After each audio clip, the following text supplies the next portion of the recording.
I have a podcast? Of course I know you have a podcast. Every friggin' morning I gotta watch you with a bad beekeeper's hat on going Pocket Party Podcast. I'm like, fuck him already with his podcast.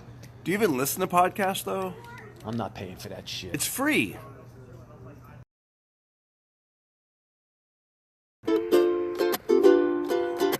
Pocket Party Podcast.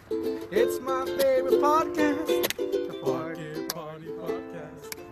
It's my favorite. Everybody listen to Darren Carter. We all know that he's a party starter. So if you want to listen to a podcast for free, listen to our Pocket Party. Pocket Party. This is Morgan Freeman, and you are listening to one of the most important podcasts ever made in the history of podcasting, the Pocket Party Podcast with my good friend, Darren Carter. Pocket Party Podcast. It's my favorite podcast. The Pocket Party Podcast. It's my favorite. And we're back. That was kind of cool, right?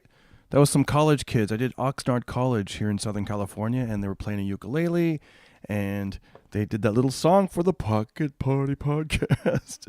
It's hilarious because I have very little musical talent. And by the way, if you do have musical talent and you want your song, if you want to do a little jingle for the Pocket Party Podcast, send it in to me.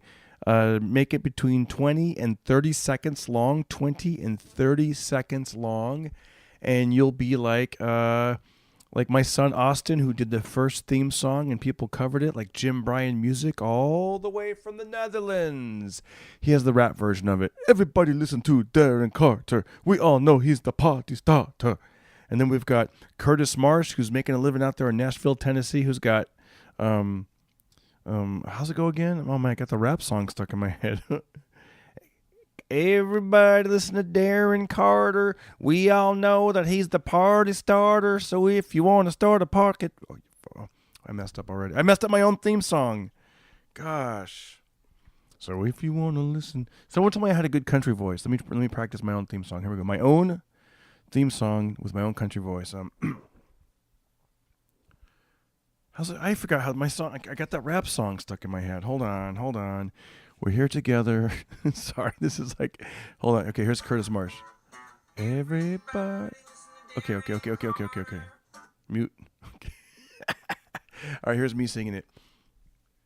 Everybody. Okay, let me do my own take on it. I'm gonna slow it down, make it a little bit deeper. Everybody listen to Darren Carter. We all know that he's the party starter. So if you want to have a podcast for free, listen to Pocket Party. That sucked. Wow, yeah. I'm going to rap it right now. The Big Snoop Dogg. Pocket Party Podcast. Get it for free. Ooh, wait. Yeah. Biatch? I don't know. Does he still say biatch? I don't know. Anywho, I want to do some shout outs here. Big shout out to Wade Holloway. I met him at the Orlando Improv, and he's checked out my podcast ever since. And when I say, hey, can you guys retweet my pinned tweet and kind of spread the word about the podcast, he was quick to do it. So thank you so much, Wade Holloway. And anybody else, you want to spread the word, go to my Twitter, Darren Carter, @Darren Carter, and just retweet the link. It's at the very top. But mainly, if you could, it would really help this podcast tremendously. Besides word of mouth and sharing it on social media, if you give it ratings and reviews on iTunes, that's really, you've heard other podcasts. I don't need to explain it. That's how it works. iTunes, please. Ratings and review. Grab a friend's Apple phone and just do it. Just be like, is it an iPhone? Let me grab it real quick and just look up Darren Carter Pocket Party. 5 stars, review, boom, go on with your day. And, okay, so a couple of new reviews in this week. I want to give a shout out right here, right now to Real Ninja Greg. He writes, it's a party in your pocket with this podcast. One of the best I've heard in a while. You have that voice that's perfect for a podcast. Thank you. Thank you, Real Ninja Greg. Also another review in that came from, says, my favorite bald guy. Yeah, who knew that I'd go from the redheaded guy to the bald guy? But whatever, it happens. Which is kind of cool. When you shave your head, people think you look like Bruce Willis, so that's kind of cool. Or if they're kind of drunk, they think you look like Vin Diesel. Like this girl thought I looked like. She goes, "You look like Vin Diesel," but she didn't say the V and the D right. She kept saying Din Diesel, Din Diesel, Din Diesel. Maybe she was saying I look like a Den Weasel. Okay. He says, as I've told you on Instagram, as a fellow bald guy, the confidence you show and how far you've come is an inspiration. Keep up the good work. I will. Jared BM. Shout out to Jared BM. That's really cool, man. I love it. Did you guys hear last week's podcast? So good with Josh Robert Thompson. That guy is a voice matcher. He does voice matching, and also he's been on 8 seasons of The Family Guy and 8 seasons of the Late Late Show with Craig Ferguson. He was that skeleton dude, that human skeleton Jeff character, animatronic thing, doohickey thing. He did that. His voices are incredible, man. They were like, wow, how do you do that? It's like, I mean, I do some impressions, but just the way he did it, he's got them down. He's got the voices he does them so good. What are some earlier podcasts you might want to check out? Oh, big shout out right now to Brett Ernst and Pete Giovine. I did their podcast last week, and we talked a lot about country music, which I'm sure I will eventually talk about on this podcast as well. I like all genres of music, I would say, but if you listen to some of the older country music, there are some great stories, and man, it just really will connect with your heart and your mind and your soul, and especially if it's late at night and you're on the road and you want to hear a good story, man. Just you listen to some Kenny Rogers. Remember that story, Coward of the County, about the dude getting bullied, and then they thought they were going to kick his ass, and then he turns and he locked the door. Remember that? You could have heard a pin drop when Thomas stopped and locked the door. But he heard his dad in his head. Promise me, son, not to do the things I've done. Walk away from trouble. You get the idea. Okay, so, yeah, we talk a lot about Johnny Cash, Merle Haggard, Waylon Jennings, Hank Jr., the original Hank, Dolly Parton. I mean, the list goes on that podcast. We did it. So, yeah, there's some great episodes. If you haven't listened, go back and listen. There's kind of a roundtable episode, number 19. There's 4 comics. We're talking about a lot of cool stuff. People who missed opportunities and their life went to hell. One guy talked about his father becoming a drug addict and drunk after he got into a wreck because he got drafted to play baseball, to be a professional baseball player, went out and celebrated, got in a car wreck, and that killed that dream. Coffee. But the Phoenix shall rise from the troubles. Okay, in episode number 20 with Brian Swinehart. Swine time! That dude's good, man. He's kicking ass. He's a Matthew McConaughey stand-in. A lot of people really dug episode 21. Let's be strippers. My buddy thought he could go out and make some money as a stripper, and you'll find out how that happened. All the great details of that one. Anywho, a lot of fun on today's podcast, and we're going to jump into it. I want you guys to, once again, ratings, reviews, that helps. Join the Facebook group, Darren Carter Pocket Party Facebook group, Darren Carter Pocket Party on Facebook. My website is darrencarter.com. What else can I tell you? If you're a first-time listener, I've been on Showtime, Netflix, The Tonight Show with Jay Leno. Here he is, Darren Carter. And I have 4 comedy albums. Every time you guys buy an album, it puts more money into this podcast because I can get better guests and keep this thing running. I'm gonna put up T-shirts. I got to figure out how to do that. I think I'm gonna go on. Is it Viral Style? I'm not sure. My buddy was telling me about Viral Style, and people can just download them like from the internet. You just buy them from the internet. Like I don't have to like ship them or do anything with them. They're just out there on the internet. and yeah, you know, there's a thing I love to do, man. If you follow me for a long time, you know, whenever I'm walking around or I see people that still have their Christmas decorations up, I always go, hey, what's going on? You know, whatever.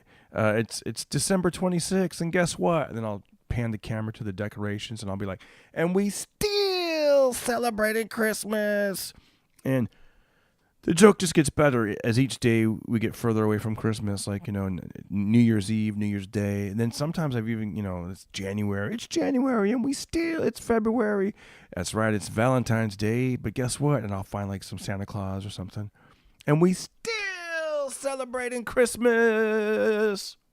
I have found them all the way up until like May. And it probably more longer than that, but it does get harder as the year goes by. But I'll sometimes still see like Christmas, like a store or something, and so I'll do the Christmas thing. So people were telling me I should have T-shirts that say "We still celebrating Christmas." So I asked on my Instagram and the Insta stories. I go, hey, here's the idea. I want to do T-shirts to keep it cost effective. It's probably best if I want to have black T-shirts. I'm thinking black T-shirts, and maybe only 2 colors at the most, maybe 3. I don't know. I think it's the more colors, the more they got it. It gets expensive. But I think, 2 to 3 colors. And somebody instantly did a mock-up for me right away. I don't know his real name. I know him on Instagram is Knock Him Out the Box. Knock Him Out the Box. He did some mock-ups. I put him in the Facebook group, Darren Carter Pocket Party Facebook group. Anyways, so we're gonna have T-shirts, and I got to figure out how to put them online and get them, because right now I just know how to have them like live, like, hey, how are you? I don't know how to do it like online. God, this is sad when you don't know. I mean, listen, the fact that I know how to put up a podcast and also put it on YouTube, can I get a round of applause for that? Because some people don't even know how to do that. I've talked to friends. I'm like, dude, you got to do a podcast. I don't know how to start. You're a great storyteller. Get out there. Figure it out, man. I mean, there's so much to figure out. And I'm figuring out little by little everything from like how to make a thumbnail for the video, to make the thumbnail pop more so people click on it. And then on top of all that, you still have to make your act strong and keep working on your bits and get the next album out and, all that good stuff. And that's just career stuff, not even talking about family time. Shout out to Austin A. Carter. Not only did he make class president, like school president, he just earned his 2nd degree in Taekwondo. 2nd degree black belt. Yes. Love you, buddy.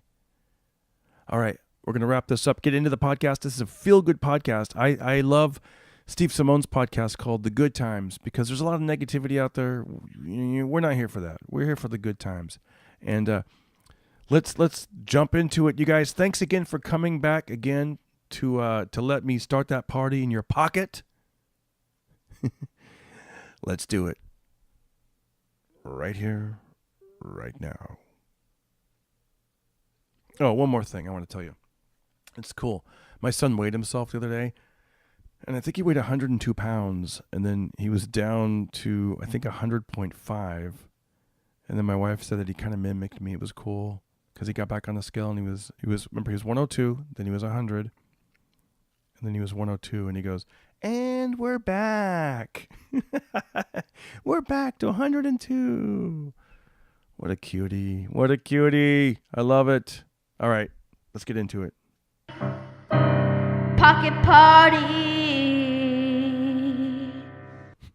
And we're back. That's right. You're listening to the Pocket Party Podcast with your host, Darren Carter. And also you're listening to Good Times with Steve Simeone. It's a swap cast. That's right. This is exciting, man. Dude, this is good. I did something like this sort of with John Reap.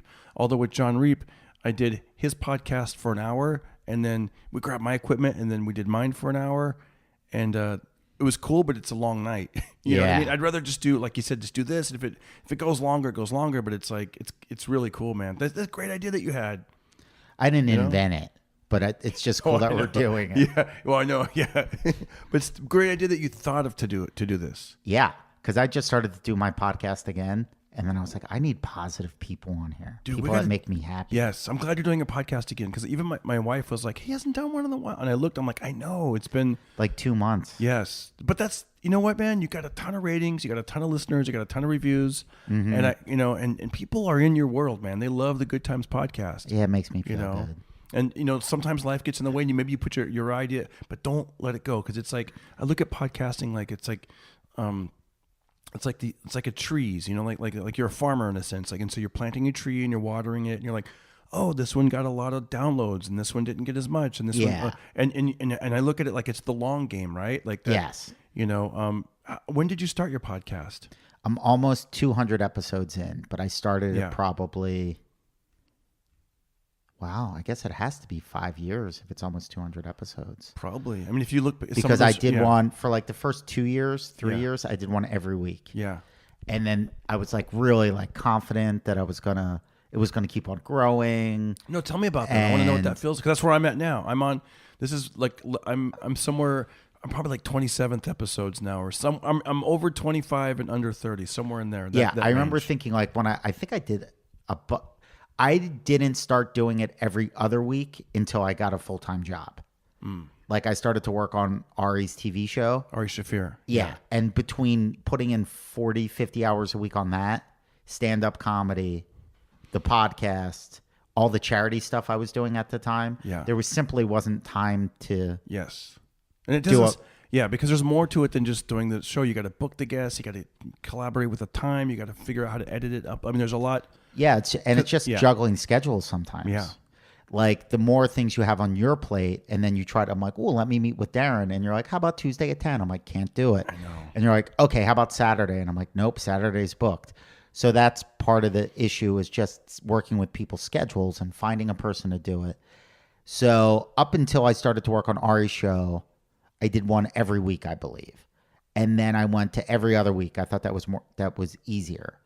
And then I tried to get back to every week, and then every other week. And then this summer, I just hit a wall. I just got so exhausted from doing everything and trying to take on other projects, like writing a TV show pilot, working on a game show pitch. And then I got to the point where I was just, to be honest with you, I was running out of time. Time became a commodity. And then when stand-up started to get a little busier, so that made the whole schedule thing worse. And then to be honest with you, I got sick of the sound of my own voice. I was like, ugh. What do I really know? Was there a way to?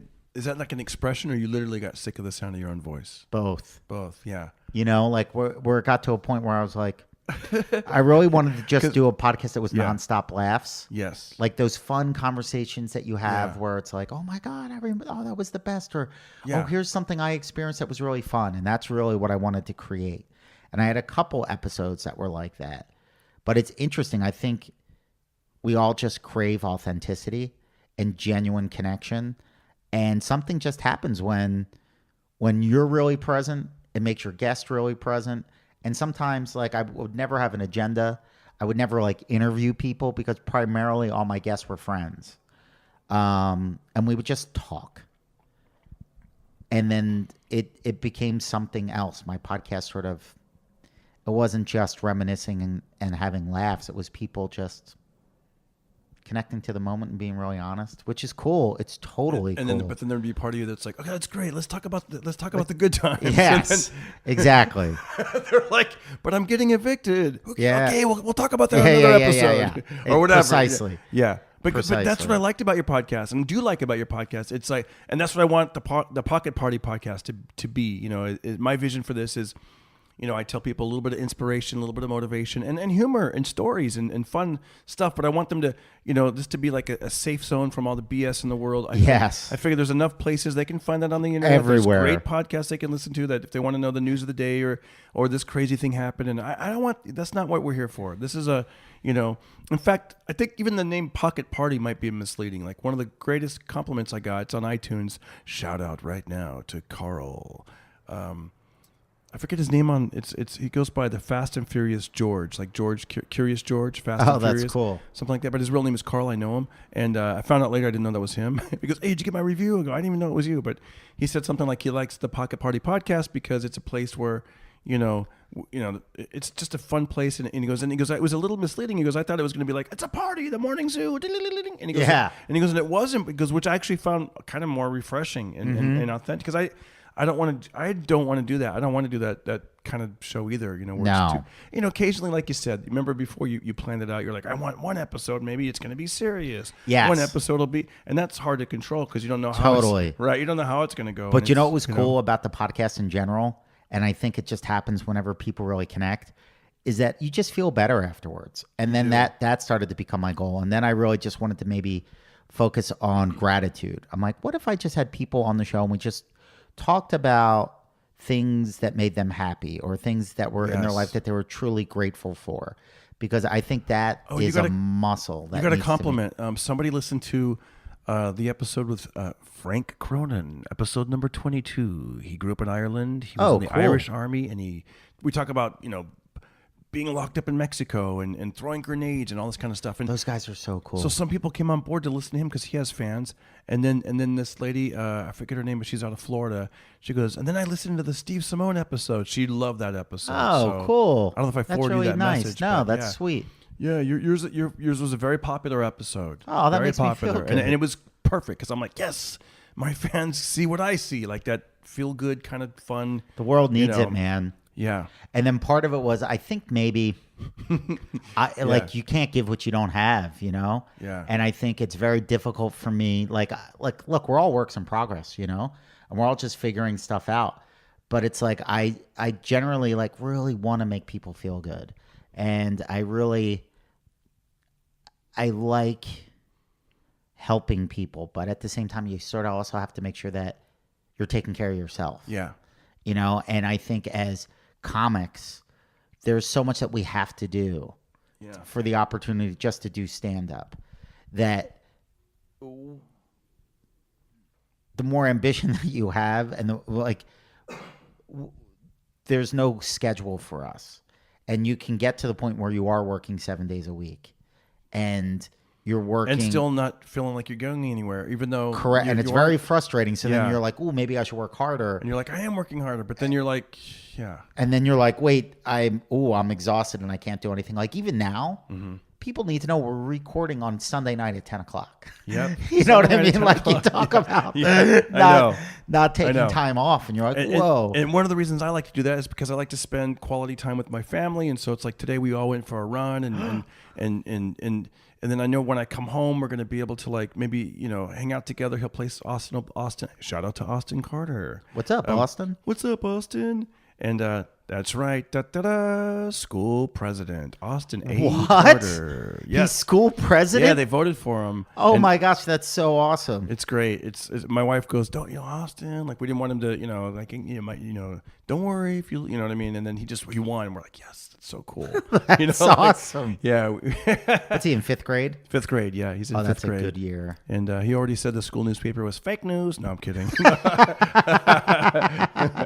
Yeah, but it's hilarious because back to managing time. It's like, I was able to upload a podcast today on YouTube, because I what I like to do is, I know you and I talked about that, is taking the episodes and then I put them on, like this version is audio for now. And then I'm about 4 weeks behind on YouTube, which is kind of cool to stagger it, because then the YouTube people that only listen to it on YouTube are like, another episode. And I'm like, thank you. But meanwhile, I'm like, well, I already have 5 in the can ready to go. But that's, but it's cool. So I uploaded a YouTube video, which is pretty easy. Once you know how to do it, you just got to have a few, a couple hours or whatever. Cause it is. I don't know how to do anything. It's a 2-hour episode, but, but it's cool though, because when I'm home and you're eating, or you're just kind of, preparing your stuff, it's okay because you're rendering video and it's uploading. So you kind of feel like you're getting something done, even though you already did the work, but now you just have to like I put it into iMovie and then upload it.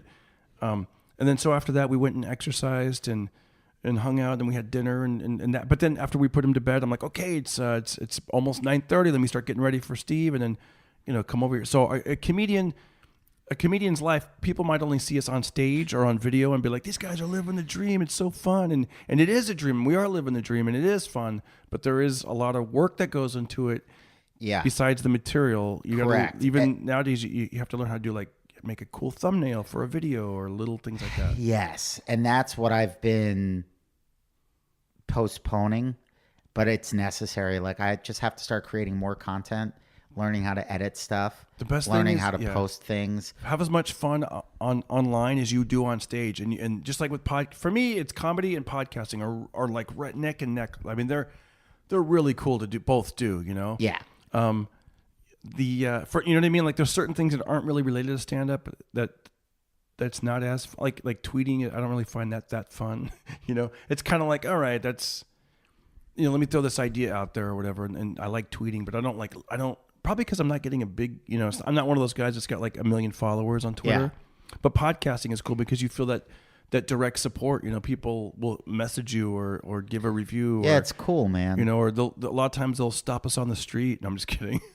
Not in my case, anyways. Not yet. No. One's stopping me on the street. Hey, I love the Pocket Party podcast, man. I love it. That hasn't happened yet. Can you imagine if that has happened to you yet? It's gotta. You're up there.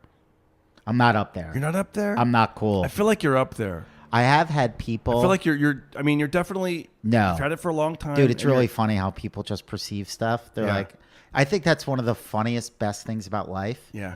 Where we just always assume somebody else is doing better than us. Sometimes it's like a Yeah. weird, like, well, I bet that guy's life's great. You know what I mean? Like, and then you like, I think part of maturity is realizing like, oh, okay, we all face these challenges and we all go through life. And it's like, Yeah. make a decision to celebrate something. Like, don't wait for things to get perfect or Yeah. because that'll never happen. But it's That's true. just funny. You know what? Even when I say you're up there, like as far as podcasting goes, you're right. Maybe it doesn't really start to take notice until the person gets to the point where they have like 1 million downloads an episode or something. I don't know. Yeah. Like, you know, And I think, I mean, all the or whatever number that is. there's a lot of people out there that want the content, and it's the coolest, like connecting with people all over the world. Like we're sitting in my place in Sherman Oaks, and who knows where people are going to listen to this. It's really cool. But you gotta just, I guess, keep on putting it out there. I want you to keep putting it out there. So Yeah. it's fun. It's interesting. It's almost like when I started comedy. Although when you start comedy and you talk to a veteran, there really is a difference because you're brand new to stand up. But with podcasting, you know, one of the comments I got early on was this guy goes, "Man, you were built for this. You have a natural curiosity. You know, all the years of speaking, and I mean, not that I'm a great speaker, but you know, You're I mean, great. You are great. you know, I'm not like I'm gonna hold the microphone over here. Like I get that you. Yeah, that is funny when you know. get guests on that aren't comics. Yes. And they're like, and anyway, in third grade, you're like, on the microphone. The basics. I know, and you're trying to give them hand signals, and you're like, gosh, you know. But I was gonna say that I feel like I'm motivating you, but I'm motivating myself for this totally podcast. motivate Like, me. please, because I did another podcast years ago, and then we did 213 episodes, and I had a partner, and he quit. And so Yeah. when they quit, I was like, it's like a bad relationship of like podcasting as far as like, well, I got to get back in there, and I just wasn't ready to do it. Yeah, it's a lot of work, You man. It's know, a commitment. And I look, and we used to get a lot of downloads, and I was getting to the level where I'd go to, you know, Texas and Utah, and when I would tour, people would come out to the shows, tables at a time. It wasn't like a massive. awesome. I wasn't at that Joe Rogan, obviously, episode, you know, but I was at that level of like, people were coming to the shows that like, was hey, I like your working. podcast. And then when I stopped doing it, I was like, well, I'm going to focus on putting comedy albums out. I'm going to focus on, you know, acting and things like that, Yeah. and trying to rate, and you know, the acting thing, whatever. But at least I put 2 albums out in that meantime. Yeah, that's awesome. But now that I'm back to podcasting, I forgot how much I love it, and it's better. Now I'm really excited that I came over here in my little doctor's bag, like I'm making a house call. Yeah. I got a bag, and it has all the equipment, the headphones, the microphone, everything I need is in this bag, and I don't need anybody. I don't need anybody's permission. That's I'm what's not really like- cool about it. Yeah. Like what's really cool about it is now that there's this technology where you can have something tangible. You can put something out in the world that just wasn't there an hour before, which is cool. Without anybody's permission, so celebrate that. Yeah, I think that's really, really cool. Very cool. It's and also you get to talk with your friends that you haven't spoken to in a while, maybe. Or Sadly, like that's what starts to happen. Like everybody just gets so busy that, like, I did the Comedy Store podcasts a month ago with Rick and Eleanor, and like the only reason I said yes, we recorded like after a long week, and it was like a Saturday night after I'd already did my show or something, and I just pretended it wasn't a podcast. And I was just like, I never get to see you guys. So this is just us hanging out. And if people want to listen, let them listen. But it was just an excuse to see old friends. It really does make and it's cool when you, and then like I did a Martin Moreno's podcast, Oh, I love that guy. the Yo Yo Yo podcast he does it with his son. How cool is that? With Hooter. Hooter Moreno. They're awesome. I love those guys. It's very cool because, you know, we talked and then they have they do it at a big office on Olympic Boulevard and Fancy. yeah. And it's, the office is Joe Malash, you know, I love Joe. So you walk in there and you're seeing like these posters of like Gabriel Iglesias, Fluffy, sold out, Joe Coy, sold out, Ian Bagg, sold, and all these big comics are like touring at that crazy Massive big level. level. And it kind of makes you feel like, wow, like there's a whole other level up there. But then that's another, you know, more money, more problems. Like I wonder about that too. You know what I mean? Like at the same time, you and I were able to like kick back on a Sunday. Like when you're that busy. Well, you know like what's really funny? Like yeah. today, Lee and I were talking, like we were doing our gratitude list or something. And I didn't want it to be misinterpreted, but I was thinking about maybe writing some stand up from this point of view that like I'm grateful. How can I say this? For all these little things in my life because I never had the big things. Does that make sense? Like, I don't know the pressure it would be to be like a really famous comedian. And now just the way the world is, anybody in the public eye, I think it's too much of a burden. Like just the way people's behavior gets scrutinized. Like you could just say one thing as a comedian that's taken out of context. And for me, I would never want to hurt somebody's feelings. Right. You know, I'm really conscious of that. So I would be crushed if people are like, Steve Simone's a bad person. He said this, he did that. And I'd feel bad that like, you know, my own ego would take a blow. Like, no, wait, people don't like me. Like all that baby stuff. Yeah. But more importantly, I'd be like, oh, I would never want to do something to hurt somebody, you know? And like, I see those guys playing at that big level and there's just got to be so much pressure with that. And I also see friends of mine, both in and out of the entertainment business that have been very blessed financially, but I don't even know if they're enjoying it. Whereas I'm so poor that if I have, like, if ice cream is on sale at Ralph's, I'm like, oh, I can buy two. And like, I'm like, wait, maybe God's plan is just like the, do you know what I mean? Like, like it's that Garth Brooks song, I thank God for unanswered prayers. Like, Yep. Hey man, as long as you wake up and you make a decision to enjoy something, that's it. Like I'm sure there's people in a mansion in Malibu that are miserable. And then there's like maybe some guy that just moved out here that's sleeping on his friend's couch. And he was like, I came this close to making the open mic at the Comedy Store. You know what I mean? When you have that beginner enthusiasm. I have a friend that used to work at UTA. He was an agent's assistant. Yeah, that's like the biggest big shot. That's like one of the big shot agencies. And we were talking, and he was telling me, he's like, you know what, one of the downsides of being mega successful, he goes, you open yourself up for more lawsuits. It's like I see that guys are a little bit more stressed, and it's just, you know, totally all that stuff, stressful. You know? And like even just like with me getting busier, like I'm working more. I'm not getting paid for any of it. But like just getting busier, when your schedule gets busier, you have to start saying no more. Like I've been saying no more than ever, and I still feel overwhelmed. And even when like there's people I really want to help that are in tough situations, but I only have so much time. So it's like I could sit with maybe an elderly person that doesn't have a family and take them out to lunch or something. But then there might be somebody who just got out of the hospital that's like, Steve's a jerk. I haven't seen him in 3 weeks. But it's like every week I try to donate a couple hours every week to real relationships. It's not like charity or whatever. It's just real people I truly, truly care about. But you start with one person, and then if you're juggling 8 or 9 different people, somebody's always going to feel left out. And I can only imagine what it's like for somebody that's super successful and everybody wants a piece of their time and everybody wants some of their attention. That's got to be exhausting. Absolutely. And then you start having kids, and then your focus is on your, because you know it's like this inner thing where you're like, okay, it's 3:00. I better get home so I can see him for a little bit, and then that kind of thing. Yeah, a friend of mine has 3 little ones, And he's just like, I have no time for anything. And he's like, I'm sorry, I want to help with this situation. We were working on a situation together. And he was just like, I have nothing. I have no time to give it all. Like, you can have all these blessings in your life and sort of beat yourself up for not taking full advantage of them, I guess, you know? Yeah. So you have to step back and go, these are all great. Well, I want to tell you that I think that podcasting is definitely a springboard to things that have, just when I look at your podcast, because I'm a fan of your podcast, I started listening, I think, since the first episode. Yeah, I remember that's how we kind of became buddies. I Yeah. forget I'd what seen you show around it and was. shows Oh, and- yeah. Yeah. I mean, I remember seeing you in Yeah. Get Shorty, Yep. and I remember seeing you at Dublin's. That's right. And I'm like, Darren Carter is a star. And like, you were killing it at the Laugh Factory when that was the hottest club in town.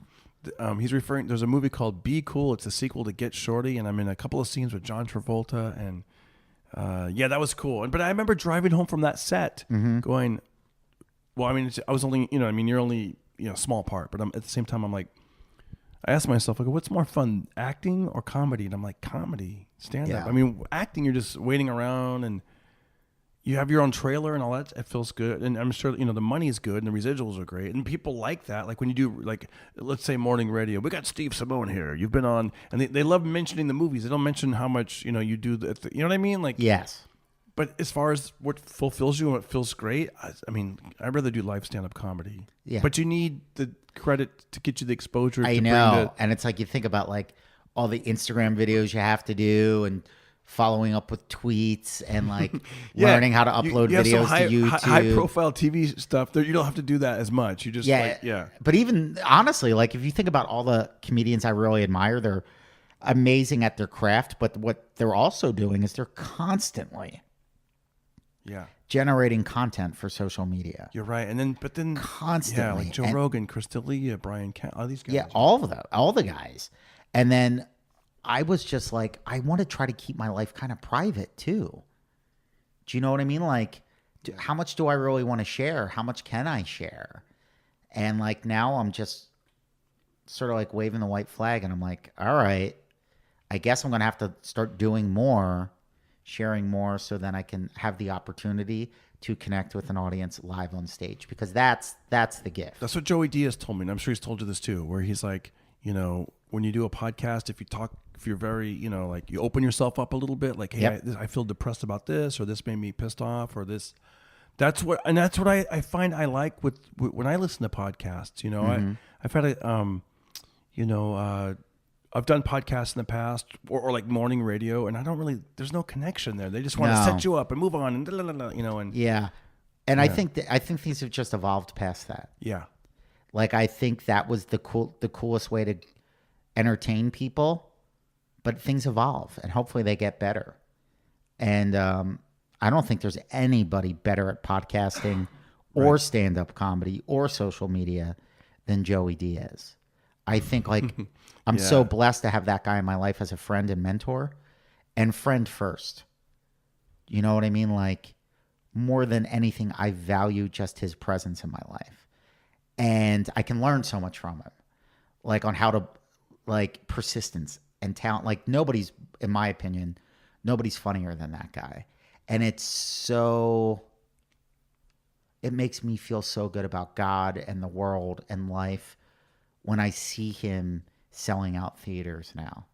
And when I see all these like mainstream showbiz opportunities finally coming to him, because he was the first guy to put me on stage at the Comedy Store 18 years ago. And he was an absolute killer then. Joey's been hysterical for 20 years. And just now it's starting to happen. And we do work in a business where, there are kids that, started on YouTube that have millions of people that watch their videos. And now they get all these great stand-up comedy opportunities. And as somebody that like learned and fell in love with the craft of stand-up, like, I'm not bitter, I'm not angry. And I actually feel bad for those kids because now they're selling out shows and it's like, well, what are you going to do to entertain them? But you see that and you go, wow, they're already making big money without really paying any dues. And they've been making videos for 2 years. Right. And then you see somebody like Joey Diaz that's been doing comedy maybe 25, 30 years, finally get what he deserves. And it's like, Rocky finally getting his shot at the title. Absolutely. It's real life Rocky stuff.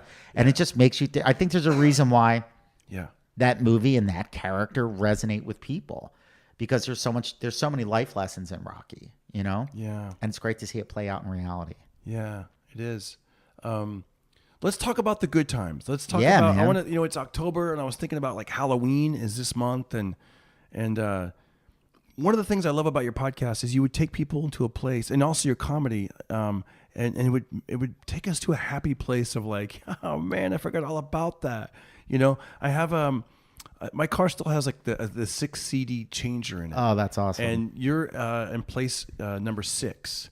You know, like you just happen to be in number 6. It could have been number 1. There's no disrespect on that, but you're in there. You know. Yeah, that's quite an honor. Your first Thank you. comedy album. So the other day I was driving home, and I did a gig up in Santa Barbara, and I was like, oh, let me check out my CDs, because sometimes my wife pops them in, and then yours came on, and I was like, oh, I got to hear that, and I listened to like the first 3 tracks. And then I was home, but I was like, it made me feel so good, you know, because you opened up and it just brought us right back to like being a kid, like, you know, and that track, I think you're talking about Chinese food and what it was like to when you're a kid. And it's like, You know what I'm going to do? I Yeah. stopped selling that album because I felt bad. There's a couple bad words in it, just a few. And I also listened to it and cringe a little bit, because in some of the tracks I could tell I'm really dialed in and connected to the audience. Then on about half of them, I feel like I'm working just a little bit too fast, trying to rush it to get to the laugh. So I've been blessed that satellite radio has been playing What's Up Nerds. It's great. the My second album. Second album, yeah. Did So- they play the first one? They don't have it. So what Okay. I'm going to do is Oh, re-record smart, the smart. first one completely clean, because I really like the feedback I get from people that listen to Laughs USA, because it's generally when I'm God, I would love to be on those channels. I would love that.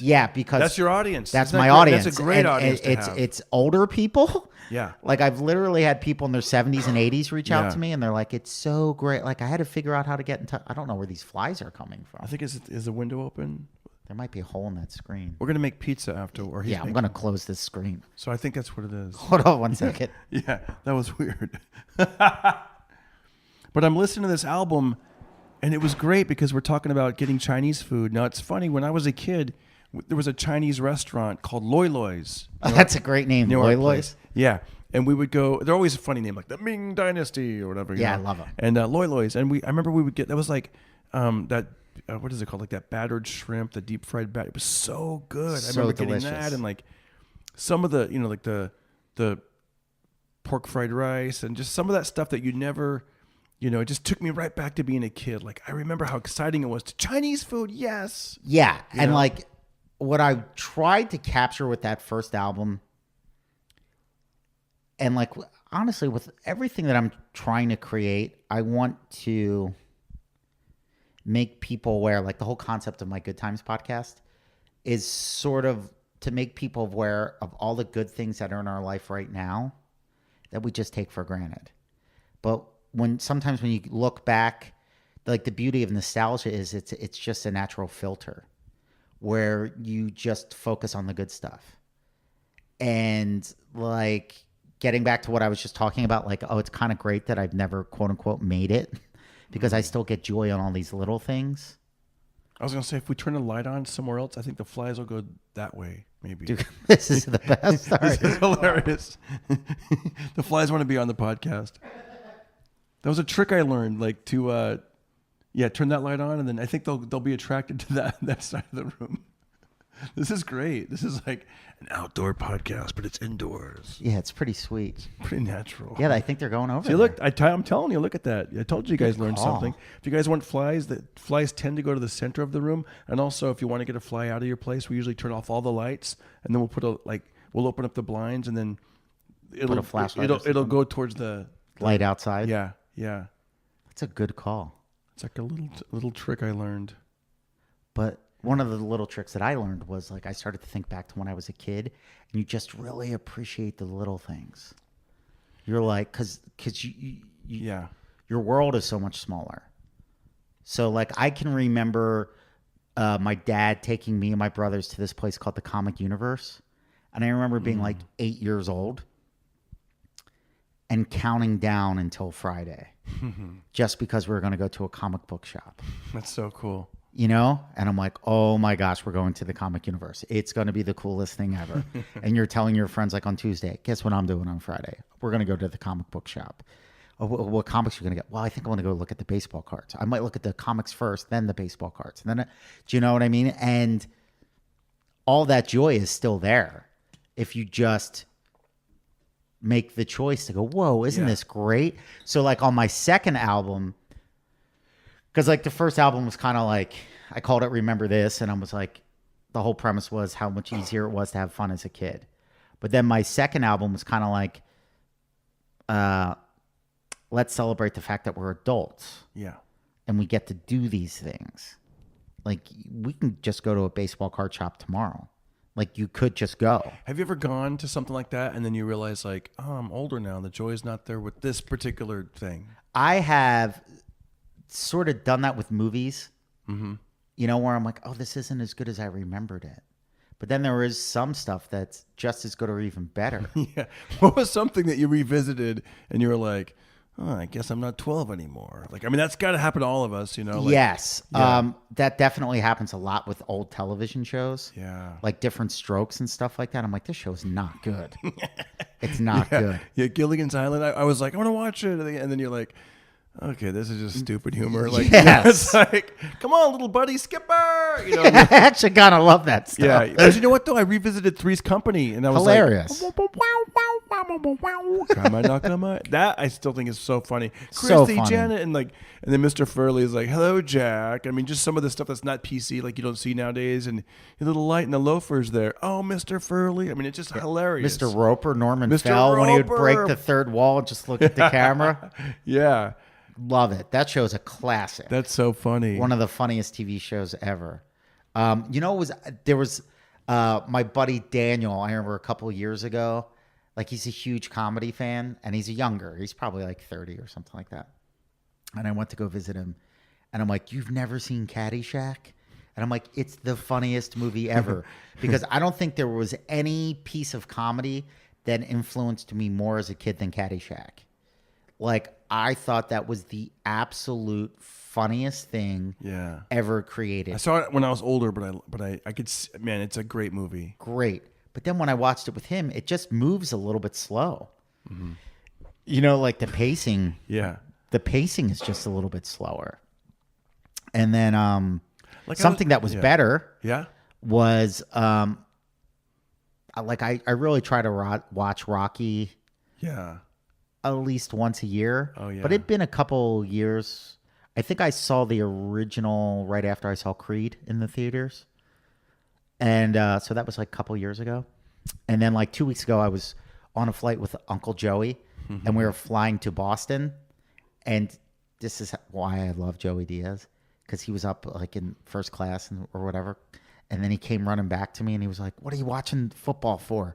Because we were on JetBlue, and they have the TVs. Yeah. He's like, "Rocky's on channel 27." Really? And I'm like, "Whoa, what?" And I changed the channel. I watched Rocky, and I get something out of it. The more life that I live, Totally. there's more in there. And I remember like advice my dad had given me when I was in high school. And he said, what you should do is find a book that you really like.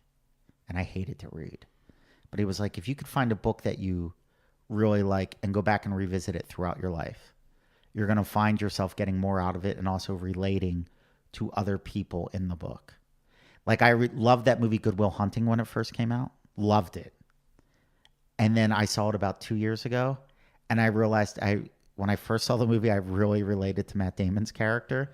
But when I saw it 2 years ago, I'm like, oh, I'm Robin Williams' age in this movie now. You know, I wasn't the kid anymore.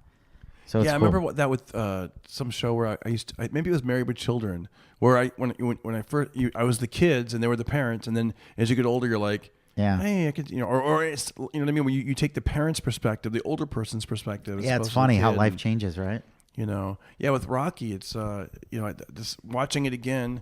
I was like, oh, it's more of a romance movie. 100% like, so. When I was a kid, I just pictured the boxing and the. That's all I cared about was the training montages. Yeah, yeah. Yeah, exactly. I was like a chubby kid trying to do push-ups with Rocky in front of the TV set. yeah, yeah. It's the coolest thing ever. And then I know I knew this, but it didn't really stand out to me until I just saw it on the plane, that they are announcing the winner of the fight, and Rocky doesn't even care.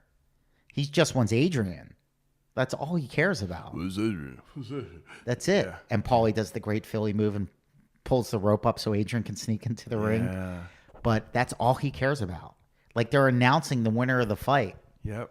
and he's not even paying attention, because that beautiful scene where he comes back from the arena and wakes up Adrian and he goes, I can't beat him, I can't do it. But if I can just go the distance. And I'm like, that's such a great metaphor for like what everybody in life goes through. What we all go through. Like, I'm not the heavyweight champion of comedy. I don't think I would ever want to be the heavyweight champion of comedy. I just want to do my best. I just want to give it my all. Yes. Go the distance. Go the distance. You're all like when I was listening to that album and I was laughing and I was like, yeah, like it's funny, it's good, and just, keep doing the podcast, keep doing the stand up, keep doing it, and I know like sometimes life can kind of where like, oh, I need to, but if you can make the time, I mean, the podcast is a great way to keep in contact with people that want to keep in contact with you, Yeah. Because of that podcast, I remember,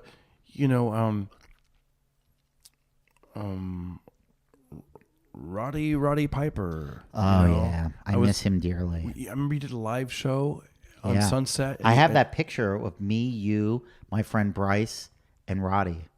And that was the last time I saw him. Wow. He passed a month after that. That was wild. I mean, he was your friend, but just as a fan, it was really great to see that episode. Like, I was there because you let me do the warm up for it, and then hear the great stories and see the camaraderie that you two had. And Yeah, I love that guy. it was great. And I'm like, man, I remember driving home going, wow, it's so cool because of podcasting. I got to witness this, and Yeah. you're able to do your charity because of the podcast. Like I would imagine Yeah. it's, what I mean? Like, you're bringing people together that got into your world, and Yeah, it's amazing. it's really cool. Really is cool. But yeah, back to Rocky. I remember, I was able to like watch Rocky with my son, Austin. Pass it along. And That's awesome. he's like, hey, there's a lot of similarities between this and the Karate Kid. And it turns out it's the same director. Same director, So- yeah. And there's a great documentary you can watch with Austin on John Avildsen, the director. It's called like Underdog or something like that. Oh, by the way, it's fantastic. I took my, the apartments in Reseda that. I've never pet like Karate Kid. Yeah, we went there. I took Austin there. Oh, that's Yeah. so cool. I go, Austin, because you can you can Google the address and see it. It's like only a couple miles from the boxing gym that I go to in Northridge. That's so cool. And so I took Austin to the boxing gym, and as we were on our way, and this is in summertime, I go, hey, you want to go to those apartments where the Karate Kid, where Danielson lives? Danielson. And he was like, okay. So we drove by and we looked at it, and I go, right there, there it is. And then as we're on our way to the boxing gym, he noticed, he goes, hey, there's a Taekwondo school like next to the apartment building. I go, isn't that a trip? And then later on I go, what did you think, son? Did you like it? It was pretty cool, huh? And he's like, well, it would have been cooler if the castmates still were there. Like Mr. Miyagi and, Like he expected Ralph Macchio to be out there signing headbands. Yeah, waxing cars and stuff and painting fences, but It's weird too, like when you're a little kid. I'm very grateful that I haven't forgotten those thoughts. Yeah. But I can remember being 5 years old and my dad telling me we were going to go meet Lou Ferrigno at a car show. He was signing autographs. And I'm like, who's Lou Ferrigno? And he was like, it's the Incredible Hulk, buddy. But I was only 5. Yeah. So I just clearly remember expecting to see a giant green monster. Yeah. And like, I'm looking at Lou Ferrigno and I'm looking at my Hulk comic. I'm like, Dad, you're wrong. Just some bodybuilder up there. Yeah, I mean, it was Yeah. still cool, but I'm like, Yeah. my little brain couldn't comprehend it.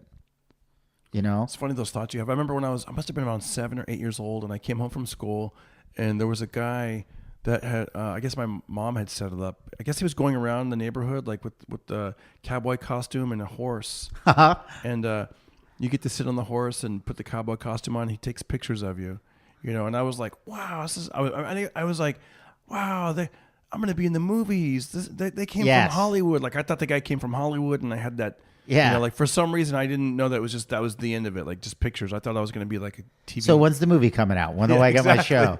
And then I remember I had another crazy thought when I was a kid. We went to Nashville once on a vacation, and we, you know, Cool. like I think we went to like Opryland or the. Did you guys drive there? Yes. Oh, that yeah. had to be Holiday yeah. Road. Yeah. That's a movie I saw not too long ago, and it still held up. Was the original That's good. Vacation? Oh, I love it.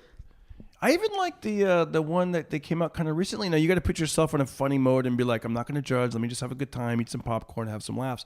And it was funny. It was I don't know what the name The of remake it is. one? Yes.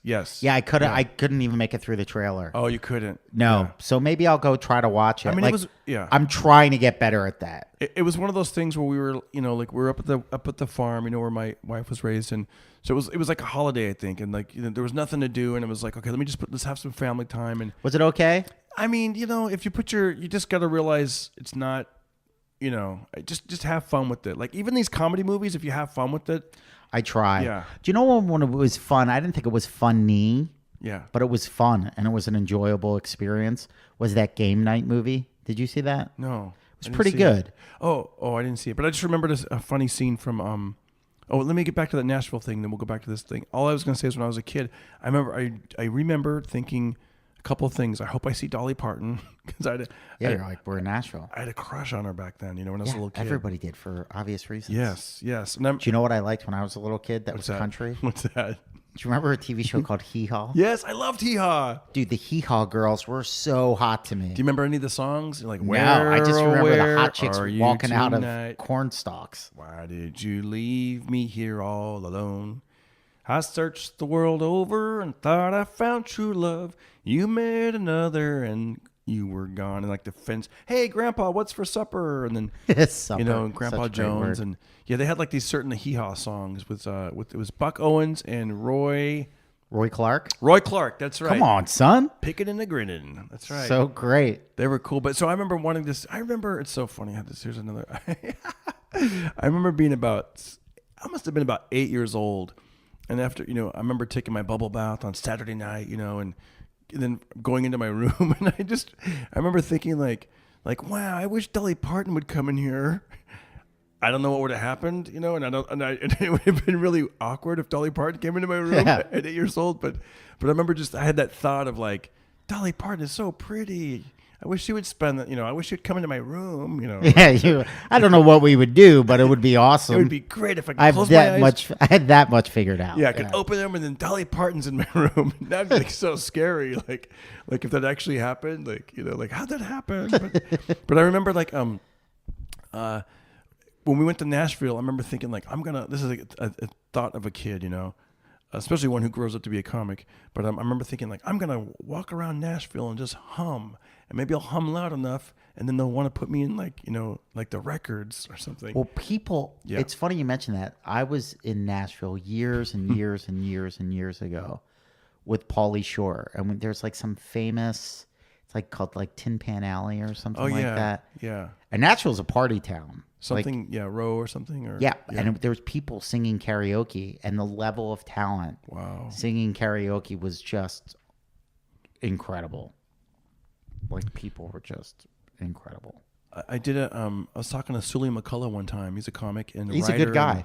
He, I remember we're across from Dublin's on Sunset. It used to be called Miyagi's. Now it's called something else. I don't know, but I remember they had karaoke up there, and Whitney Houston sang "I Will Always Love You." You saw that in person? I didn't see it, but Sully told me, and Sully said when she walked off the stage, she was like, "That's the best I've ever sang it." Wow. Yeah, that's crazy, huh? Like is L.A. crazy. or Nashville or these places where people that are entertainers like live and do their thing. It's pretty cool, you know. That is cool.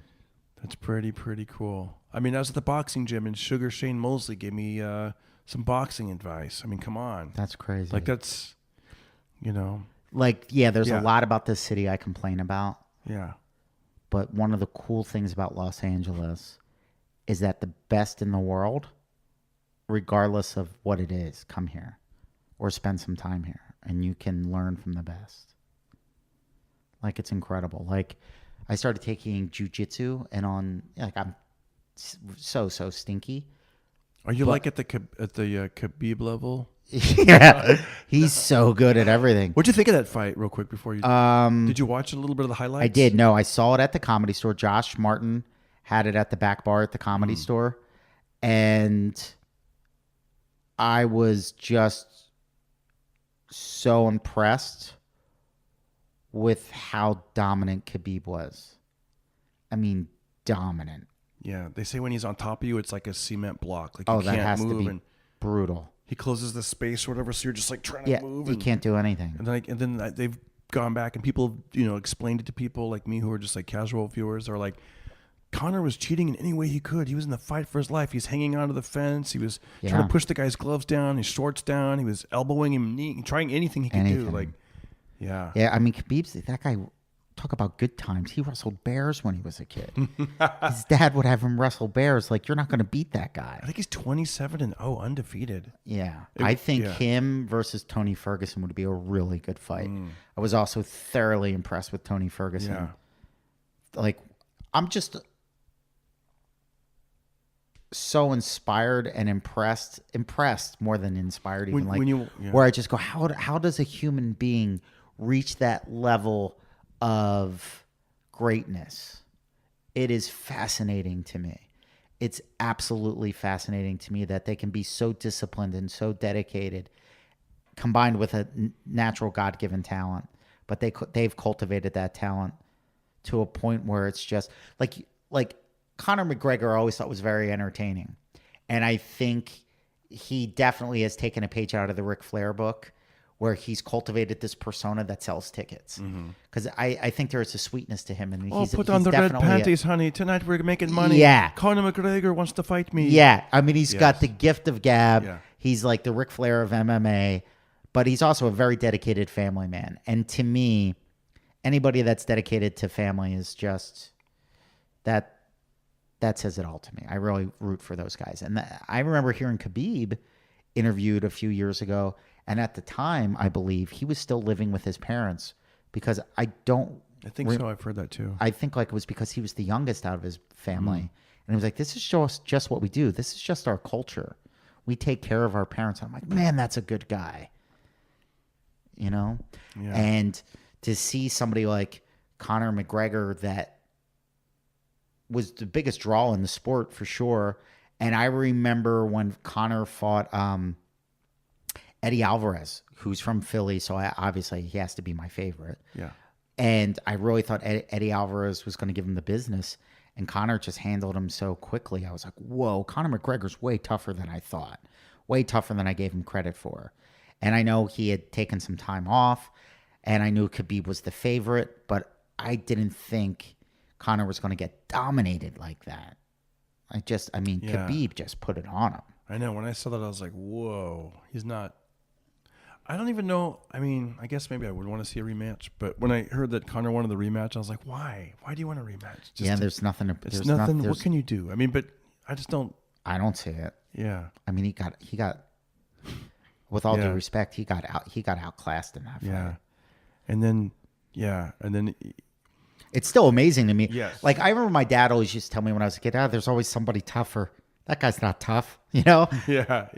And then it really is amazing to me. Like, even at these elite levels, there's always another gear some of these guys go into. And you go, it's crazy that's just a human being that can turn themselves into this unstoppable force. What? That's what I love about the boxing gym is because it's like living inside of a motivational speech or an inspirational movie because I'm seeing it right then and there. And then I talk to the fighters and some of their stories or just seeing them and hearing their coaches and you're seeing like the drama right there. I mean, you don't get that at a normal 24-hour fitness or whatever. No. I mean, these are pro level, amateurs who are going to go pro but mostly pros who have fights coming up on ESPN, ESPN1. Yeah, that's crazy. And to be in that environment, and that's like getting back to my point about Los Angeles. Like I was going to say, like I could go to my jiu-jitsu school.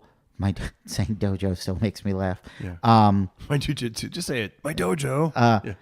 And like there might be 10 guys on the mat on a Thursday morning, and 6 of them might be black belts. Wow. I mean, that's incredible because I know there's still regions of this country where like the instructor is a purple belt or a brown belt. And here, like there's Oh, I see what you're saying. Yeah, yeah. all yeah. these amazing people there that you can learn from and be Yeah. inspired by. It's not like Oprah. You get a black belt. You get a black No. belt. You get a black belt. Well, I think that's Yeah. one of the coolest things about boxing and martial arts is that everything is earned, and there are no shortcuts. And I think that also attracts people that are just cooler, like the people I've met.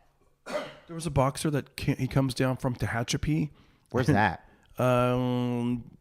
Lancaster, Palmdale, Bakersfield area. Like Wow. it's there. So I think he trains there. But then when he has a fight coming up for fight camp, he comes down to LA and he goes to that gym.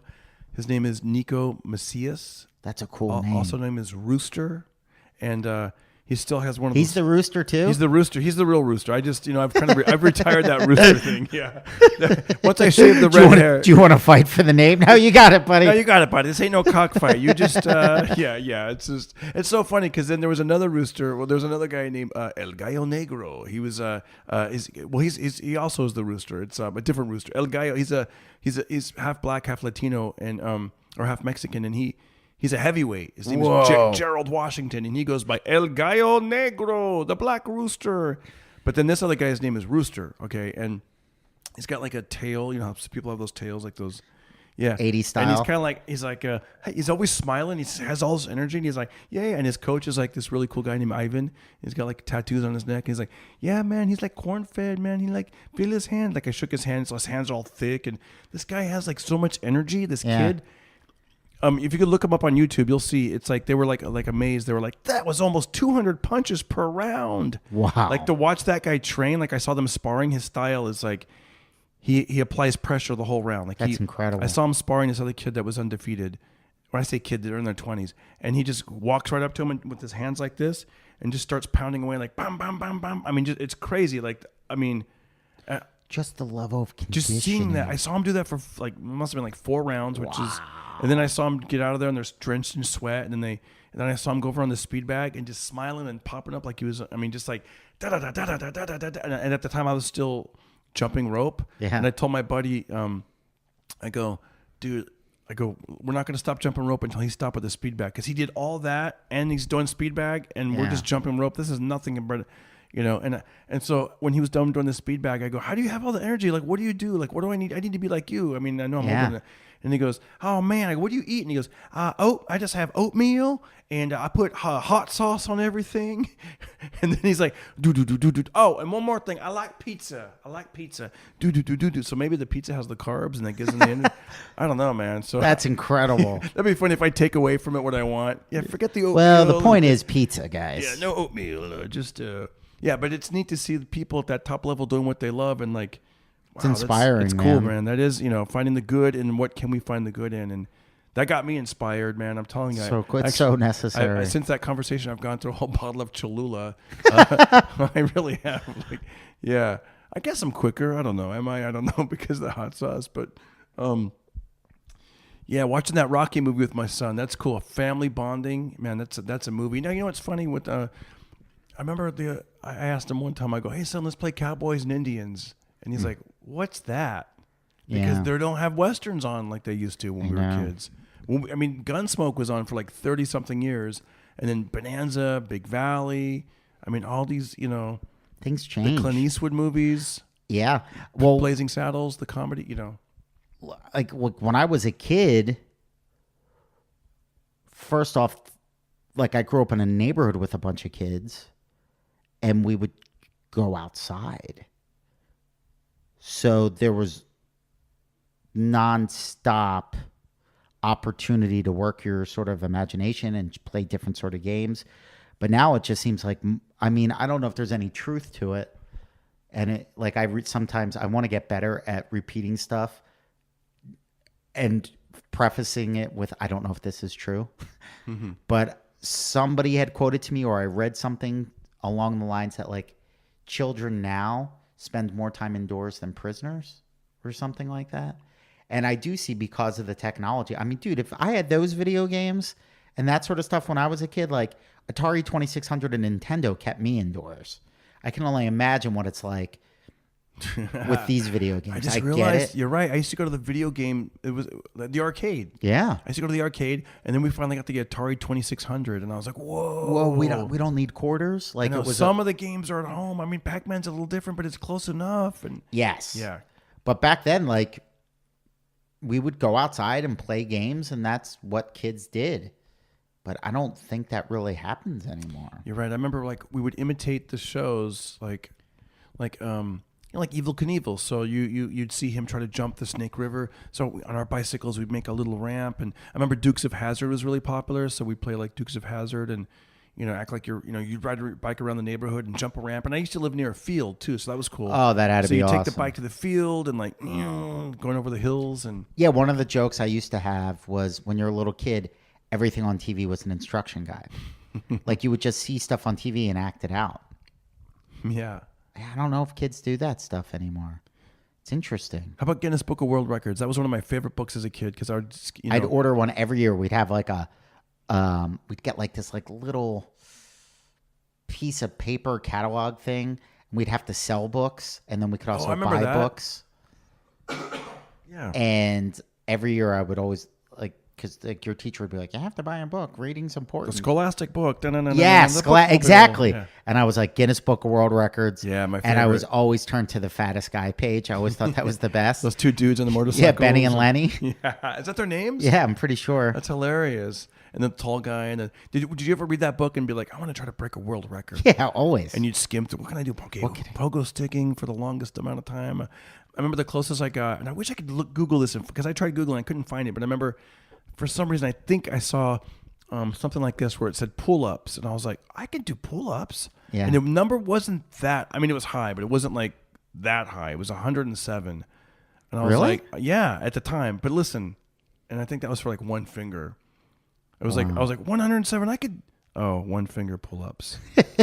Okay, maybe not. Did you ever hear David Goggins on Joe Rogan's podcast? And he talked about breaking the pull-up record.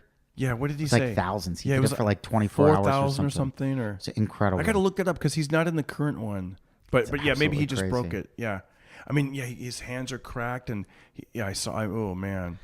Talk about inspiration, right? Yeah, I think the key is what do you do, like 5 every minute or something, and then you rest, and you do 5. And pull-ups are hard, man. Yeah, I'm just getting over a pull-up injury from like a year ago. Really? Yeah, I got to the point where I was doing a bunch of them because I'd break them down into sets of 5, and then I would go from sets of 5 after. Here in your months. house, or No, at the gym, and then like I was doing sets of 10, and then one day I went to go do my pull-ups, and I just went to reach for the bar and like extended my right arm over my head to grab the bar, and I couldn't do it.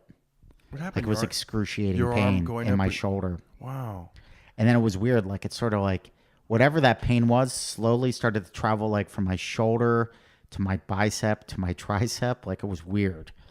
I don't know what happened, How did but you now get rid of it? Just time. Time. And not. and doing I haven't pull-ups. really done pull-ups in over a year. But now you're in jiu-jitsu. Yeah, and you're always hurt. How often do you go?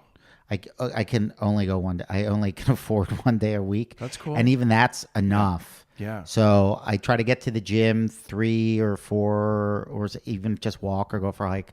I used to try to like be active 6 days a week, 7 days a week. Now that I'm getting older, I have to be a little more disciplined. I'm doing more stretching, more walking, trying to do cardio.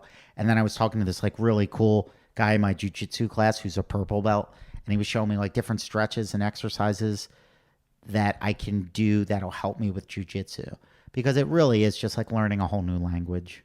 And I don't know what's more exhausting, the physical or the mental, because it's like I don't know how to do anything, but I'm just grateful for the people in my class. They're just really good people. If Very patient. If anybody's listening and they want to take boxing lessons, I go to Northridge, and my coach, his name is Manny, and just contact me and say you want the Darren Carter Friend Special. And How far are we hook from you up. Northridge? What city is this? Sherman Oaks? Sherman Oaks, because you're not that far. You're probably 12 minutes away. Really? Because Something what like I'd that. like to do is like, I Yeah. love jiu-jitsu and it's so fun. But I'm like, I'd like to learn how to jump rope and like learn how to Yeah. throw. Like my friend Misha boxed at Penn State. He's really cool. And like he showed me how to hit the mitts once. And Oh, like yeah. my friend Shane was also a boxer at Penn State. and he would like help me with my footwork and shadow boxing a little bit. And my friend Dion Williams, he's a comedian. He's a boxing trainer at the Hollywood Gym.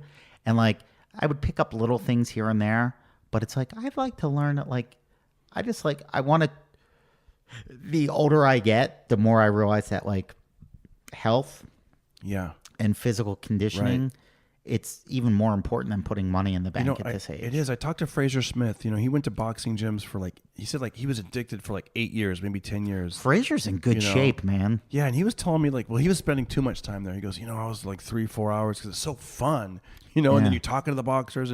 But what's great about having the boxing coach that I work with, we're always doing something different. I usually try to go 3 times a week, and if I can.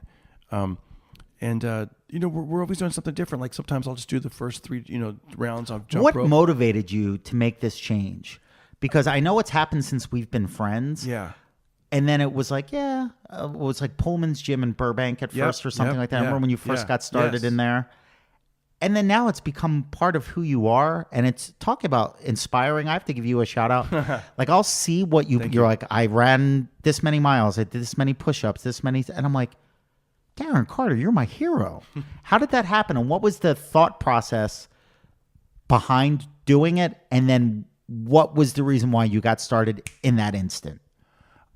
I was seeing a lot of, number one, personally, I felt like, man, I'm going for these long walks, listening to podcasts, which is great for, it's entertaining and it's good mental. It was like an escape, and it would, and it was these really long walks. But I was like, I'm not really sweating. I'm actually, I'm gaining weight kind of because I'm just getting hungrier and I'm just moving slow.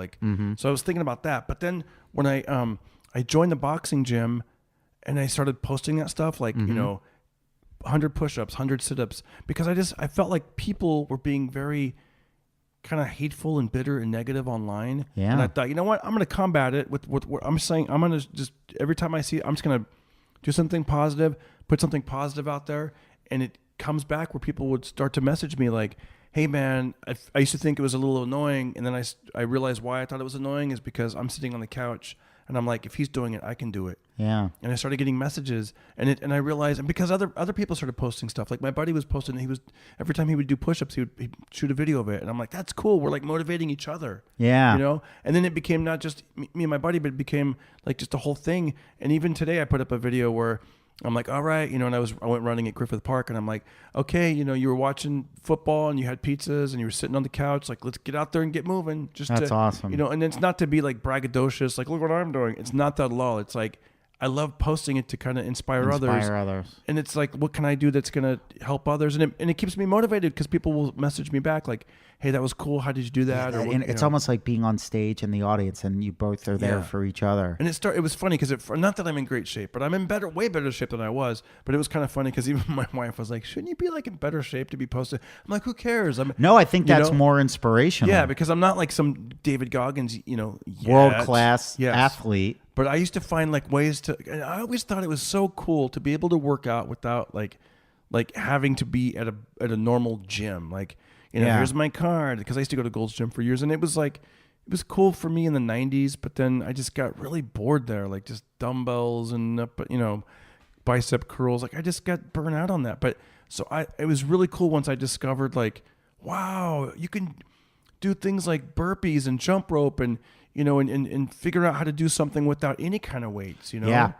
Seriously, I have a 1 pound jump rope and it's just a little heavier than it's 1 pound.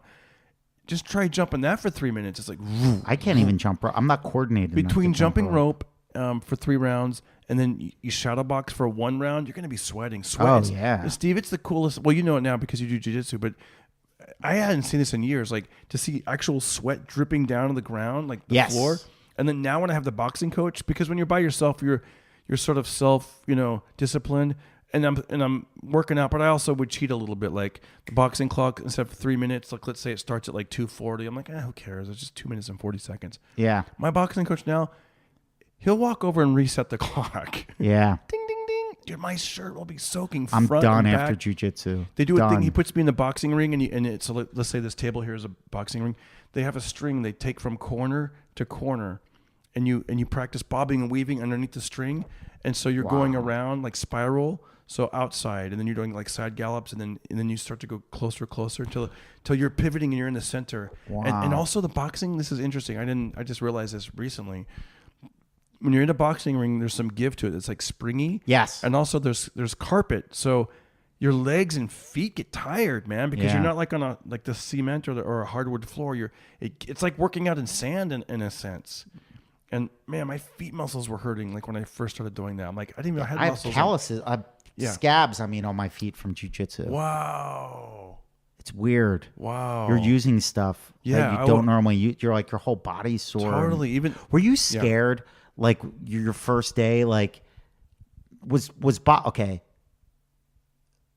boxing something you always wanted to do? Was that always like in the back of your brain because of movies like Rocky and stuff like that, or is it just like, That's so all right, fun, I just want to get into shape? It was because of probably movies like, honestly, it was probably more like movies like Rocky than it was like real life, you know? Like I mean, I used to look at like Mike Tyson, like we all did, and Muhammad Ali and these great guys, but I wasn't like, I want to be like them. I mean, there's no way. How would I, you know what I mean? Like, that never even crossed my mind. Like, I could be the next, and I still don't, obviously. But at the same time, the movies was the inspiration where I'm like, you gotta believe in yourself. One punch, one step, one round at a time. That's what life is. You gotta go for it, you know? Yeah. Like that kind of thing.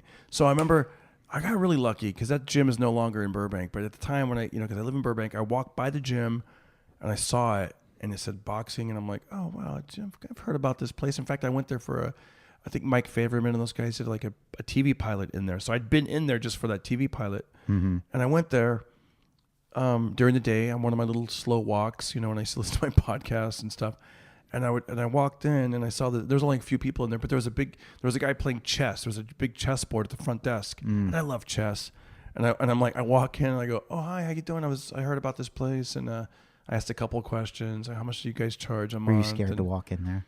It was kind of empty, so that's why I wasn't that scared, because I'll tell you there's a story with that. So then, and I saw that the guy had a giant, like a chessboard, like a real, the kind of, it's a vinyl mat that you roll up, like it's really cool looking, and the pieces are like triple weighted and about 3 inches tall, like it was cool. It was like ready to, and I go, oh, chess, I'm a big chess nerd, and I go, and the guy goes, oh, you want to play a game? I'm like, yeah, and so that I kind of sat there and we're just sort of talking to the guy, and there was some guy hitting mids and another guy hitting the bag, and I'm like, this is really cool. Yeah. And then the guy goes, yeah, come back tomorrow. He goes, all you need is, I think it's like $60, and bring your own water. We just, there's no water fountain here. Yeah. And, some hand wraps, there's like $10. I was like, okay, and then I eventually ended up getting like these little gloves that you put on. That way I can just slip them on, like the instead of hand wraps, they're like $30. And I actually ended up buying my own boxing gloves. But they have boxing gloves ready to go. Just like when you go bowling, there's bowling shoes there. That's the reason I say I was not afraid at all. Like the first time walking in, the next day when I actually started, I went in the morning, and I went around 10:30 in the morning, and they were sparring that day. Wow. So the place is packed because it was a smaller gym. Now the one in Northridge is much bigger.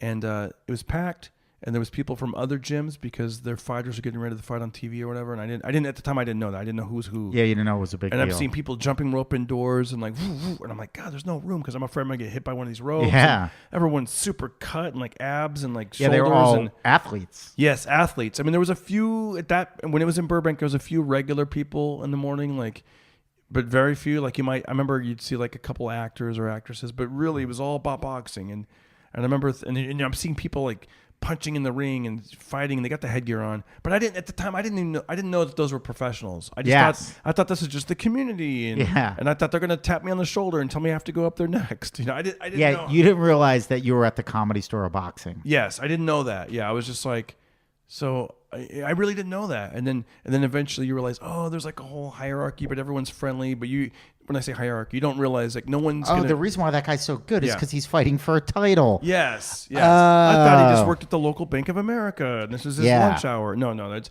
because there was a little bit of that over there. There was like a guy who's a boxing enthusiast who'd been boxing for 12 years, but those guys would come there usually at a different time of the day, Yeah. So now that I'm in the one in Northridge, it's like you're seeing almost all pros, a couple guys that are amateur that are going to be pros, but it's all, they've had like, 200 fights or whatever under their belt. Like it's, and then, there's a guy with like, his murals on the wall, and he just, Yeah, it's I mean, incredible. it's crazy. It's like, and it's so cool to see, and you're like, wow, there's nothing okay, so back to these different exercises. Have you ever seen the rope ladder where they lay the rope ladder out? Yes. So he has me running through doing different exercises with that, and then sometimes I'm in the ring doing the thing.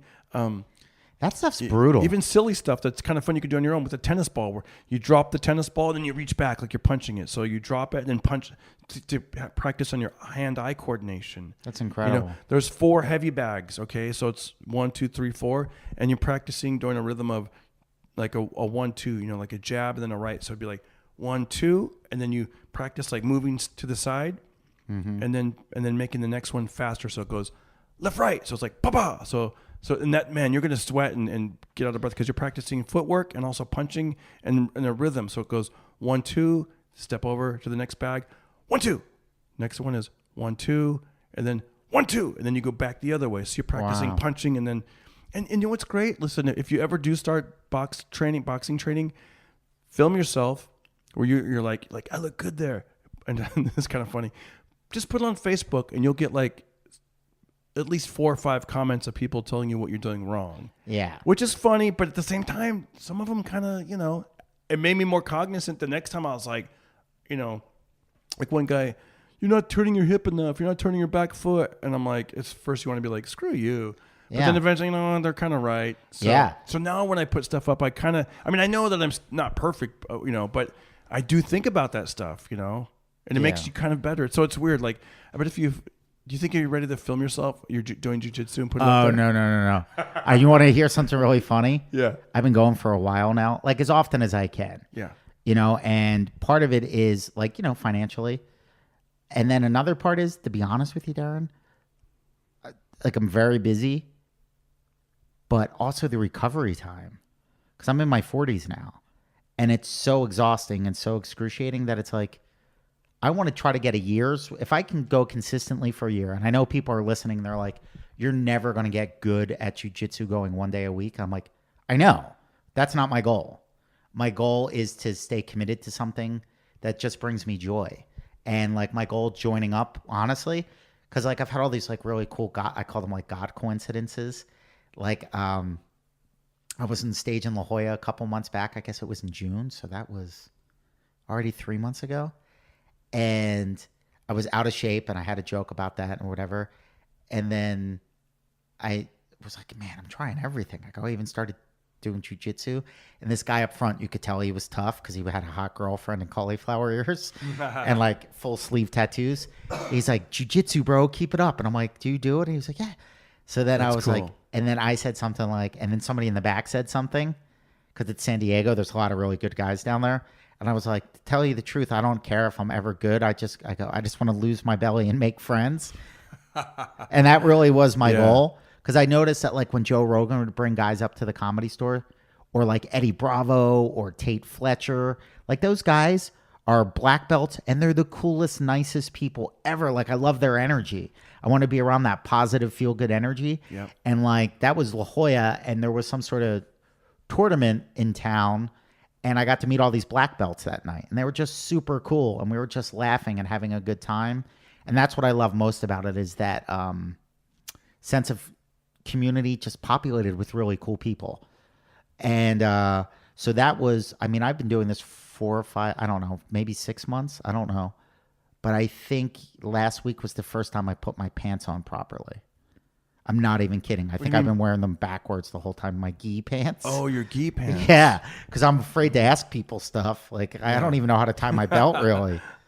I really don't. When you said properly, I was picturing jeans that you were like... No, like, because, they're like those karate pants. Yeah. It's called a gi. It's just funny to say When you said gi. jeans, though, I was picturing like you laying flat on the ground, like, sliding in, trying to squirm and put them on like in the 80s. My 501s, man. No, these are fat guy, puffy karate pants, but I think I was wearing them backwards the whole time.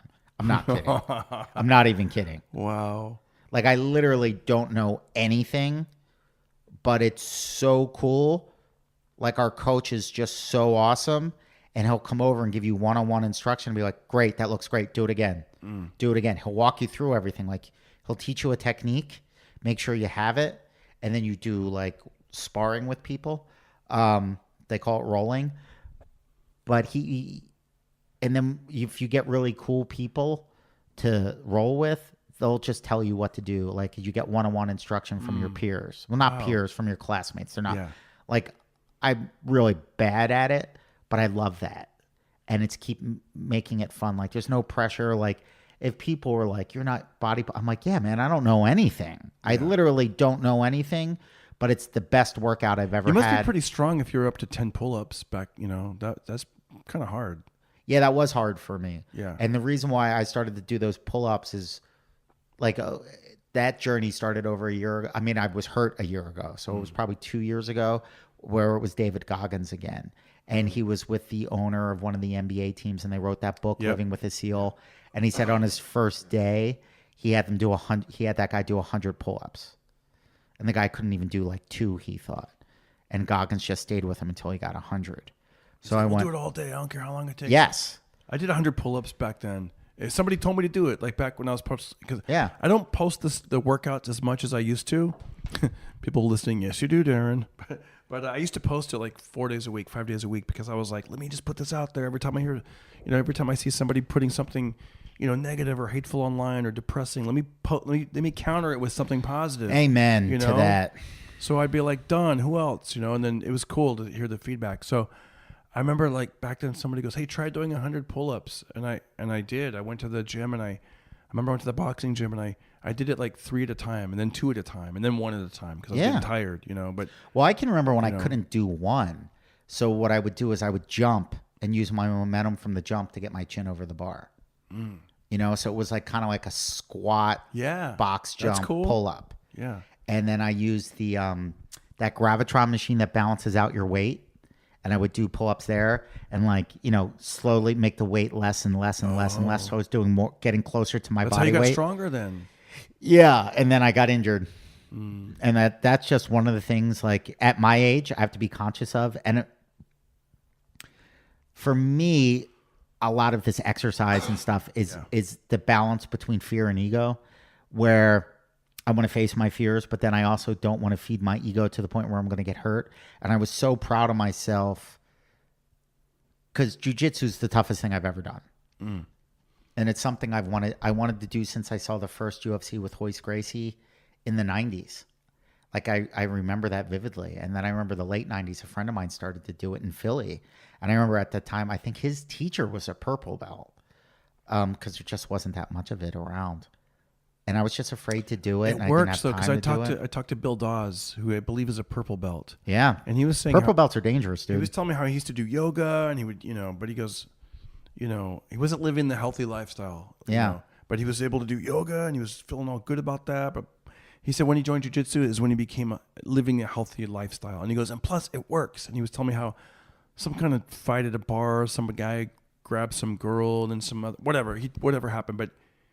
He was able to submit the guy without really hurting someone. Without hurting someone. them, but not. You know what I mean? Like, like the Gracie brothers have these really cool, like the Gracie breakdown videos. I love those videos. Yeah, right? Do you ever watch those? I And do. those guys are so cool. Yeah. And that really is, they're a great example of that spirit I've found in that community where like the tougher the guy, the nicer they are. Yeah. Like there's this guy in my class named Vince who's a black belt. He's awesome.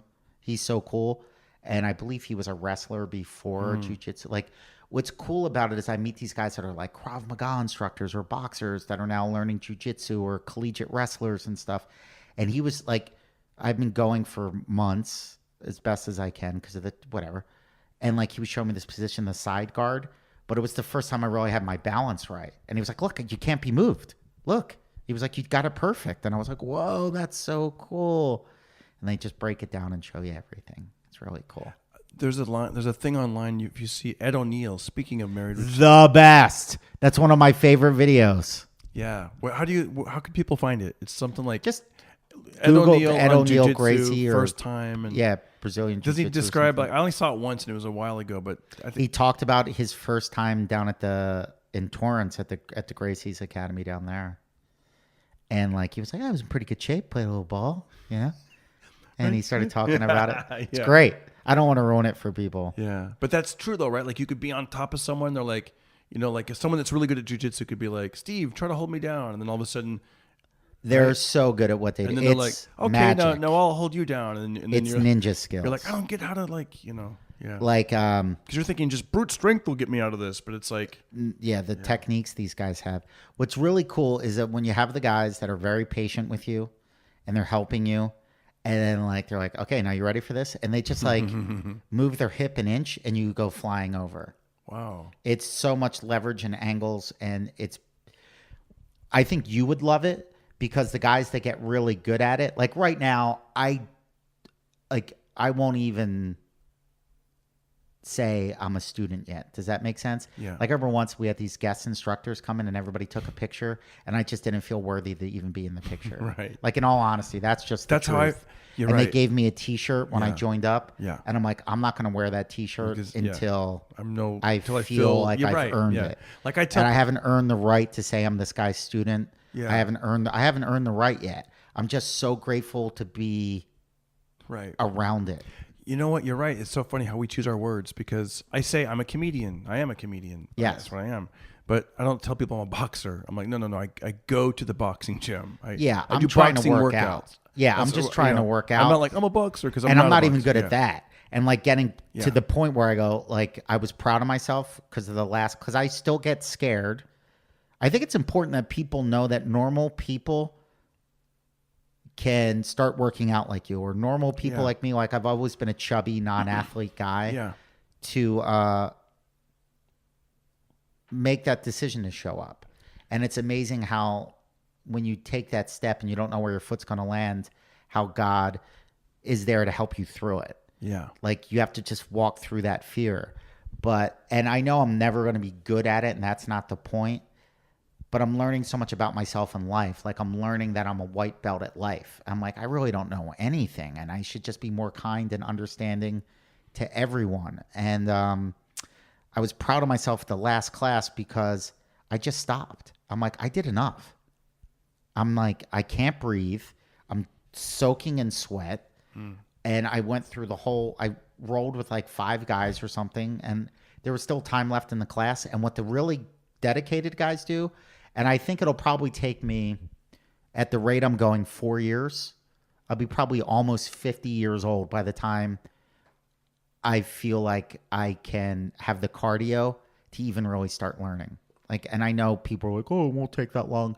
The cardio is brutal. But what these guys do is they'll do the hour class, then they have open mat after that, and they just keep on going. Wow. And I'm like, I can't even get through the class yet. Yeah. And they tell you run, right? Like they're like, try to run when you're not at jiu-jitsu. Try to run. Try to build up your Cardio. cardio. and Well, I stuff. remember Tate telling me, he was like, well, the only way to really get jiu-jitsu cardio is to do jiu-jitsu. I'm like, should I be running? Should I be dieting? He was like, well, yeah, I guess. Yeah. But it's still going to kick your fanny. Yeah. It's different, right? But I know like, even with, like we did just typical, You know how many people stopped Yeah. listening? I know, they're like, these two boring. old Yeah. dorks are just talking about boxing. and I was able to do jiu-jitsu. 2 pull-ups at a time. And then I went, yeah. Do you want to end the podcast and eat pizza? Yeah, I didn't let's even do turn that. the oven on. Oh, can we do that? Can we turn the oven on? Yeah. Or, oh, yeah, keep on talking. Okay, we're going to talk right now. What shall I talk about? Oh, that's cool. I love how we're talking about exercise. Now we're going to make pizza. But it's something I was looking forward to. And like that guy said, man, oatmeal, hot sauce, pizza. I'm looking forward to it. Now, is this homemade pizza? Is this Yeah. something you... Wow. It's my favorite. I Wow. make the dough. I make the sauce. What kind of pizza is it?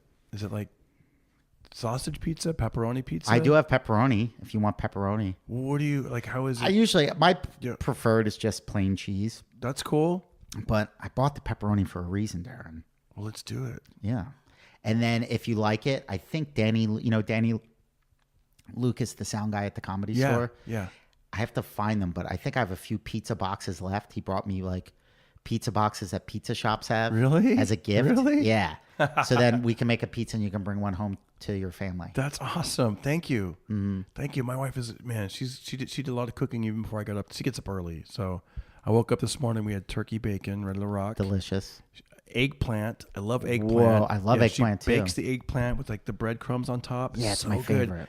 A mixture of, I want to say yellow peppers, green peppers, and red peppers. And that's like fajita style. And so tonight, before I came over here earlier tonight, I had eggplant with all the peppers, and then the really good mozzarella cheese, and oh my gosh, Dude, that's the best. and tomato sauce. One of my favorite go-to sandwiches.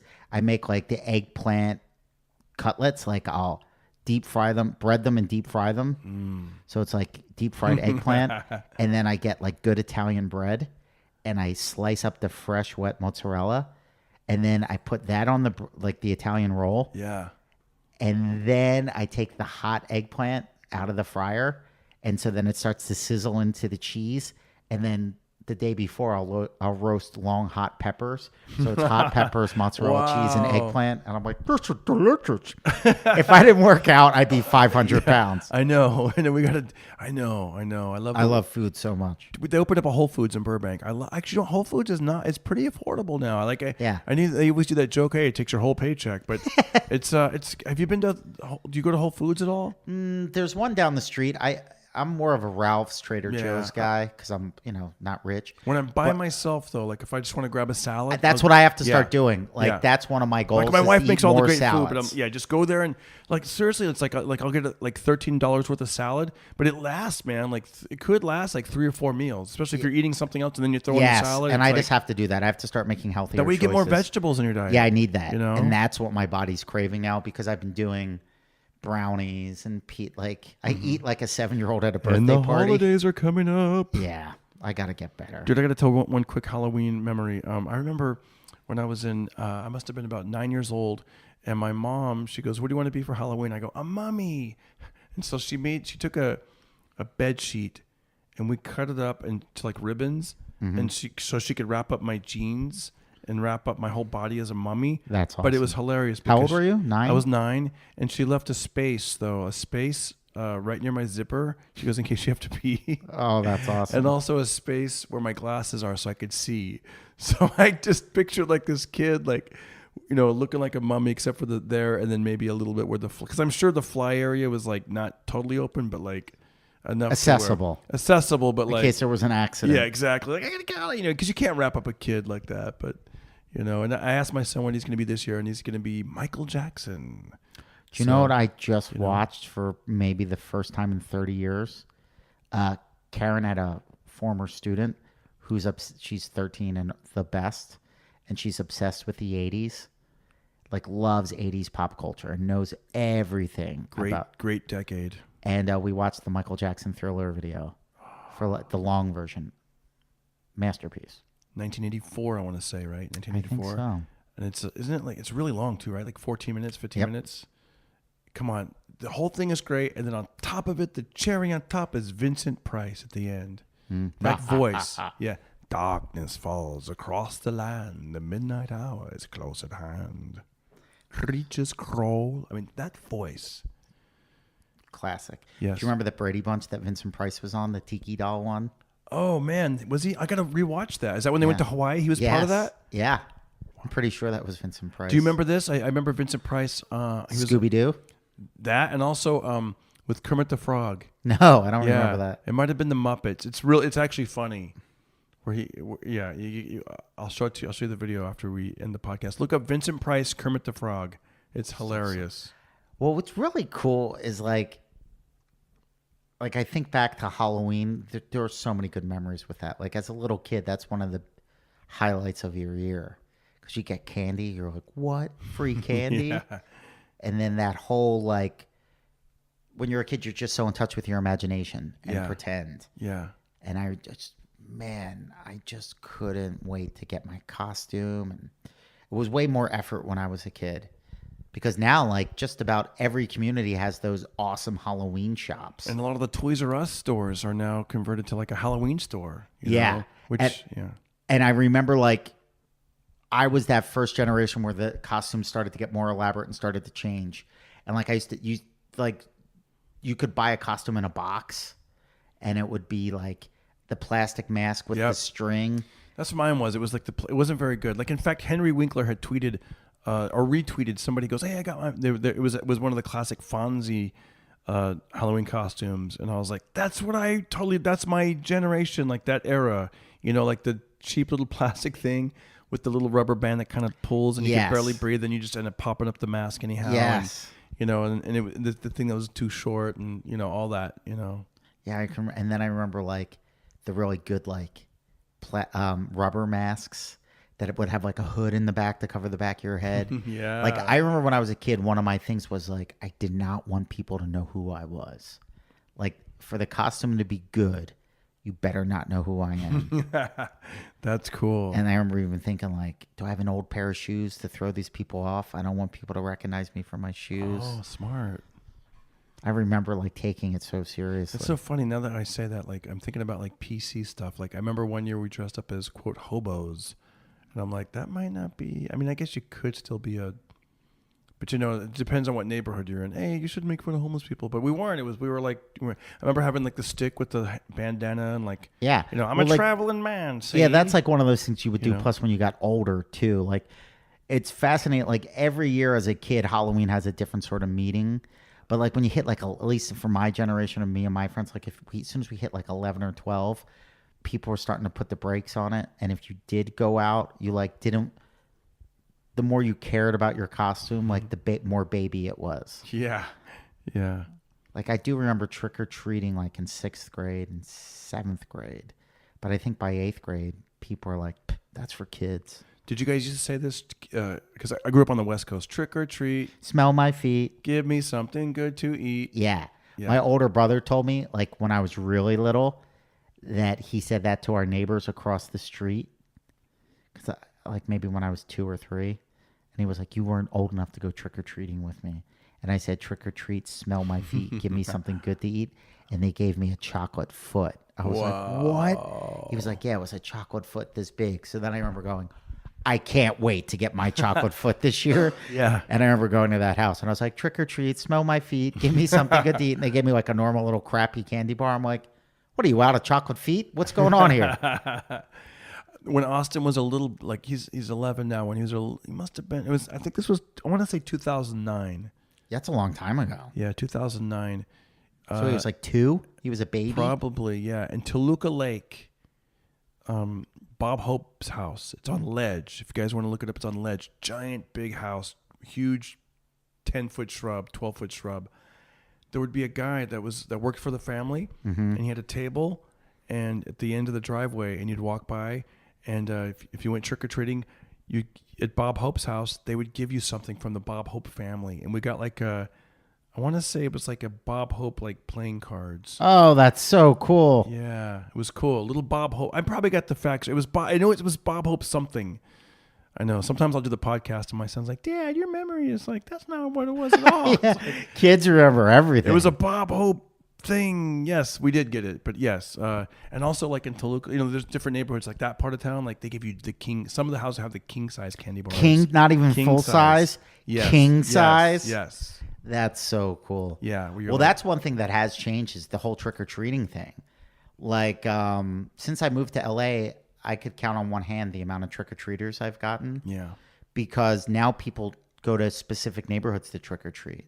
Yep. Or they go to the mall and you go from store to store or something like that. But yeah. Yeah, and it's like, when I grew up, it was just normal people trick-or-treating in normal neighborhoods. Yep.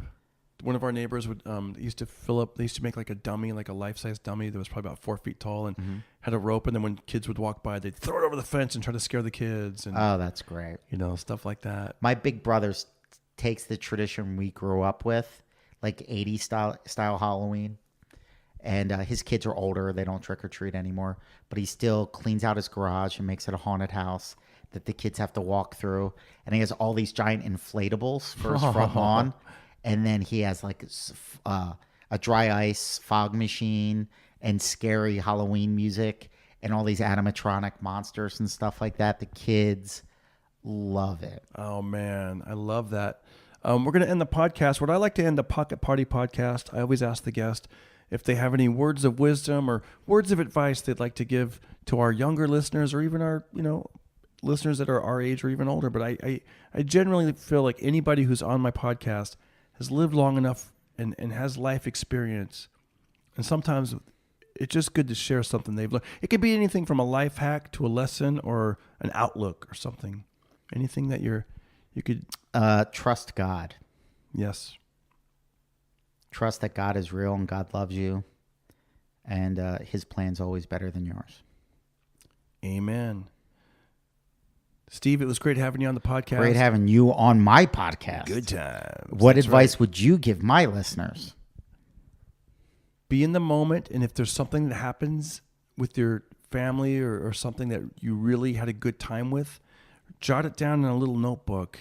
Jot it down somewhere so you can look back and remember it, and it'll be crystal clear. Because there's things that happen that I've totally forgot, and I'll look at the notes and I'm like, I remember that. Now it's a little bit easier for us because we're comedians, so usually it has a comedic slant. Yeah. You know, maybe I wrote a joke about something, but as a person, I'm telling you, if you write these things down, and besides the photos and the videos, if you're little memories, little like moment of the week or whatever, you're gonna look back and love that. That's a great idea.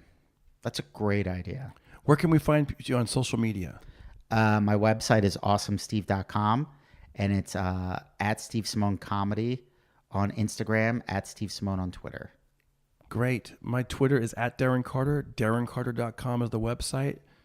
I spend a lot of time, YouTube channel, Darren Carter, but I spend a lot of time on Instagram. I love Instagram. I do the Insta stories and all that. And that is official Darren Carter, and you'll see me. But other than that, you guys, thanks for listening to this podcast. And we want you to get out there and have a good time. Remember the good times. Start that party. And as my boxing coach, one of them would say, as the boxers would leave, he'd be like, don't hurt nobody. All right, now, don't hurt nobody. And then when I leave, be careful. So I tell people, don't hurt nobody and be careful. All right. See ya.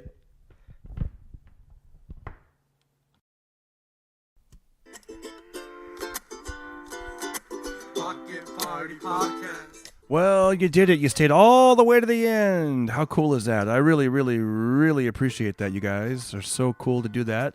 You It's my favorite podcast. The Party Podcast. I love those guys, those college kids. Okay, cool. So, like I said, if you have a song, not a song, but if you're in a group, if you're in a band, if you know how to sing, if you know someone that wants some exposure, have them send me a 20-second to 30-second jingle about the Pocket Party Podcast, about Darren Carter and the Pocket Party Podcast. Send it to me. I'm out there. I'm on Instagram, official Darren Carter. I'm on Twitter, at Darren Carter. You can email me at pocketpartypodcast@gmail.com. Shout out to Rems. Shout out to Mike Begak. Shout out to Lee Meyerhofer. Shout out to Wendy Lewis. This is all from memory. Caesar. Jesus. There's like 3 names. Caesar something Jesus. And I thought I'd remember it. Whatever. I love you guys. Thank you for being... I should never say whatever. He's got 3 names though. Damn it. All right. I can't end this podcast without saying his name. It's 3 names. And wouldn't you know it, my computer froze. I just wanted to end the podcast with a little shout out, and the thing froze. Okay, Caesar. Oh, wait. Oh, it opened up again. Okay, here we go. This is good. Don't make me re-record this. Part of me is like, should I re-record the ending? No, you guys are cool. You guys are into this. You're like, you waited this long. You've listened this long. Okay, here we go. Shout out right here, right now. 3 names. Caesar Jesus Garcia. Yes! We did it. Okay, the family's growing. It's growing on the Pocket Party Podcast group on Facebook. We are growing. We're getting bigger numbers. It started out with just 3 people, then it was 11, then it was 25. Now we're getting closer to 40, I think. I don't even see that number right now. Okay, enough of the computer. I'm going to turn it off. You guys are great. Thanks for hanging with me tonight or today, whenever you're listening to this. And we'll see you soon. And thank you again. I cannot thank you guys enough. It's been unbelievable, this journey, and I'm really having a blast doing the podcast. And I hope to see you at a live show. And we'll talk soon. Thank you very much for coming back again. Peace. Everybody listen to Darren Carter. We all know he's the party starter. So if you want to listen to a podcast for free, then listen to the Pocket Party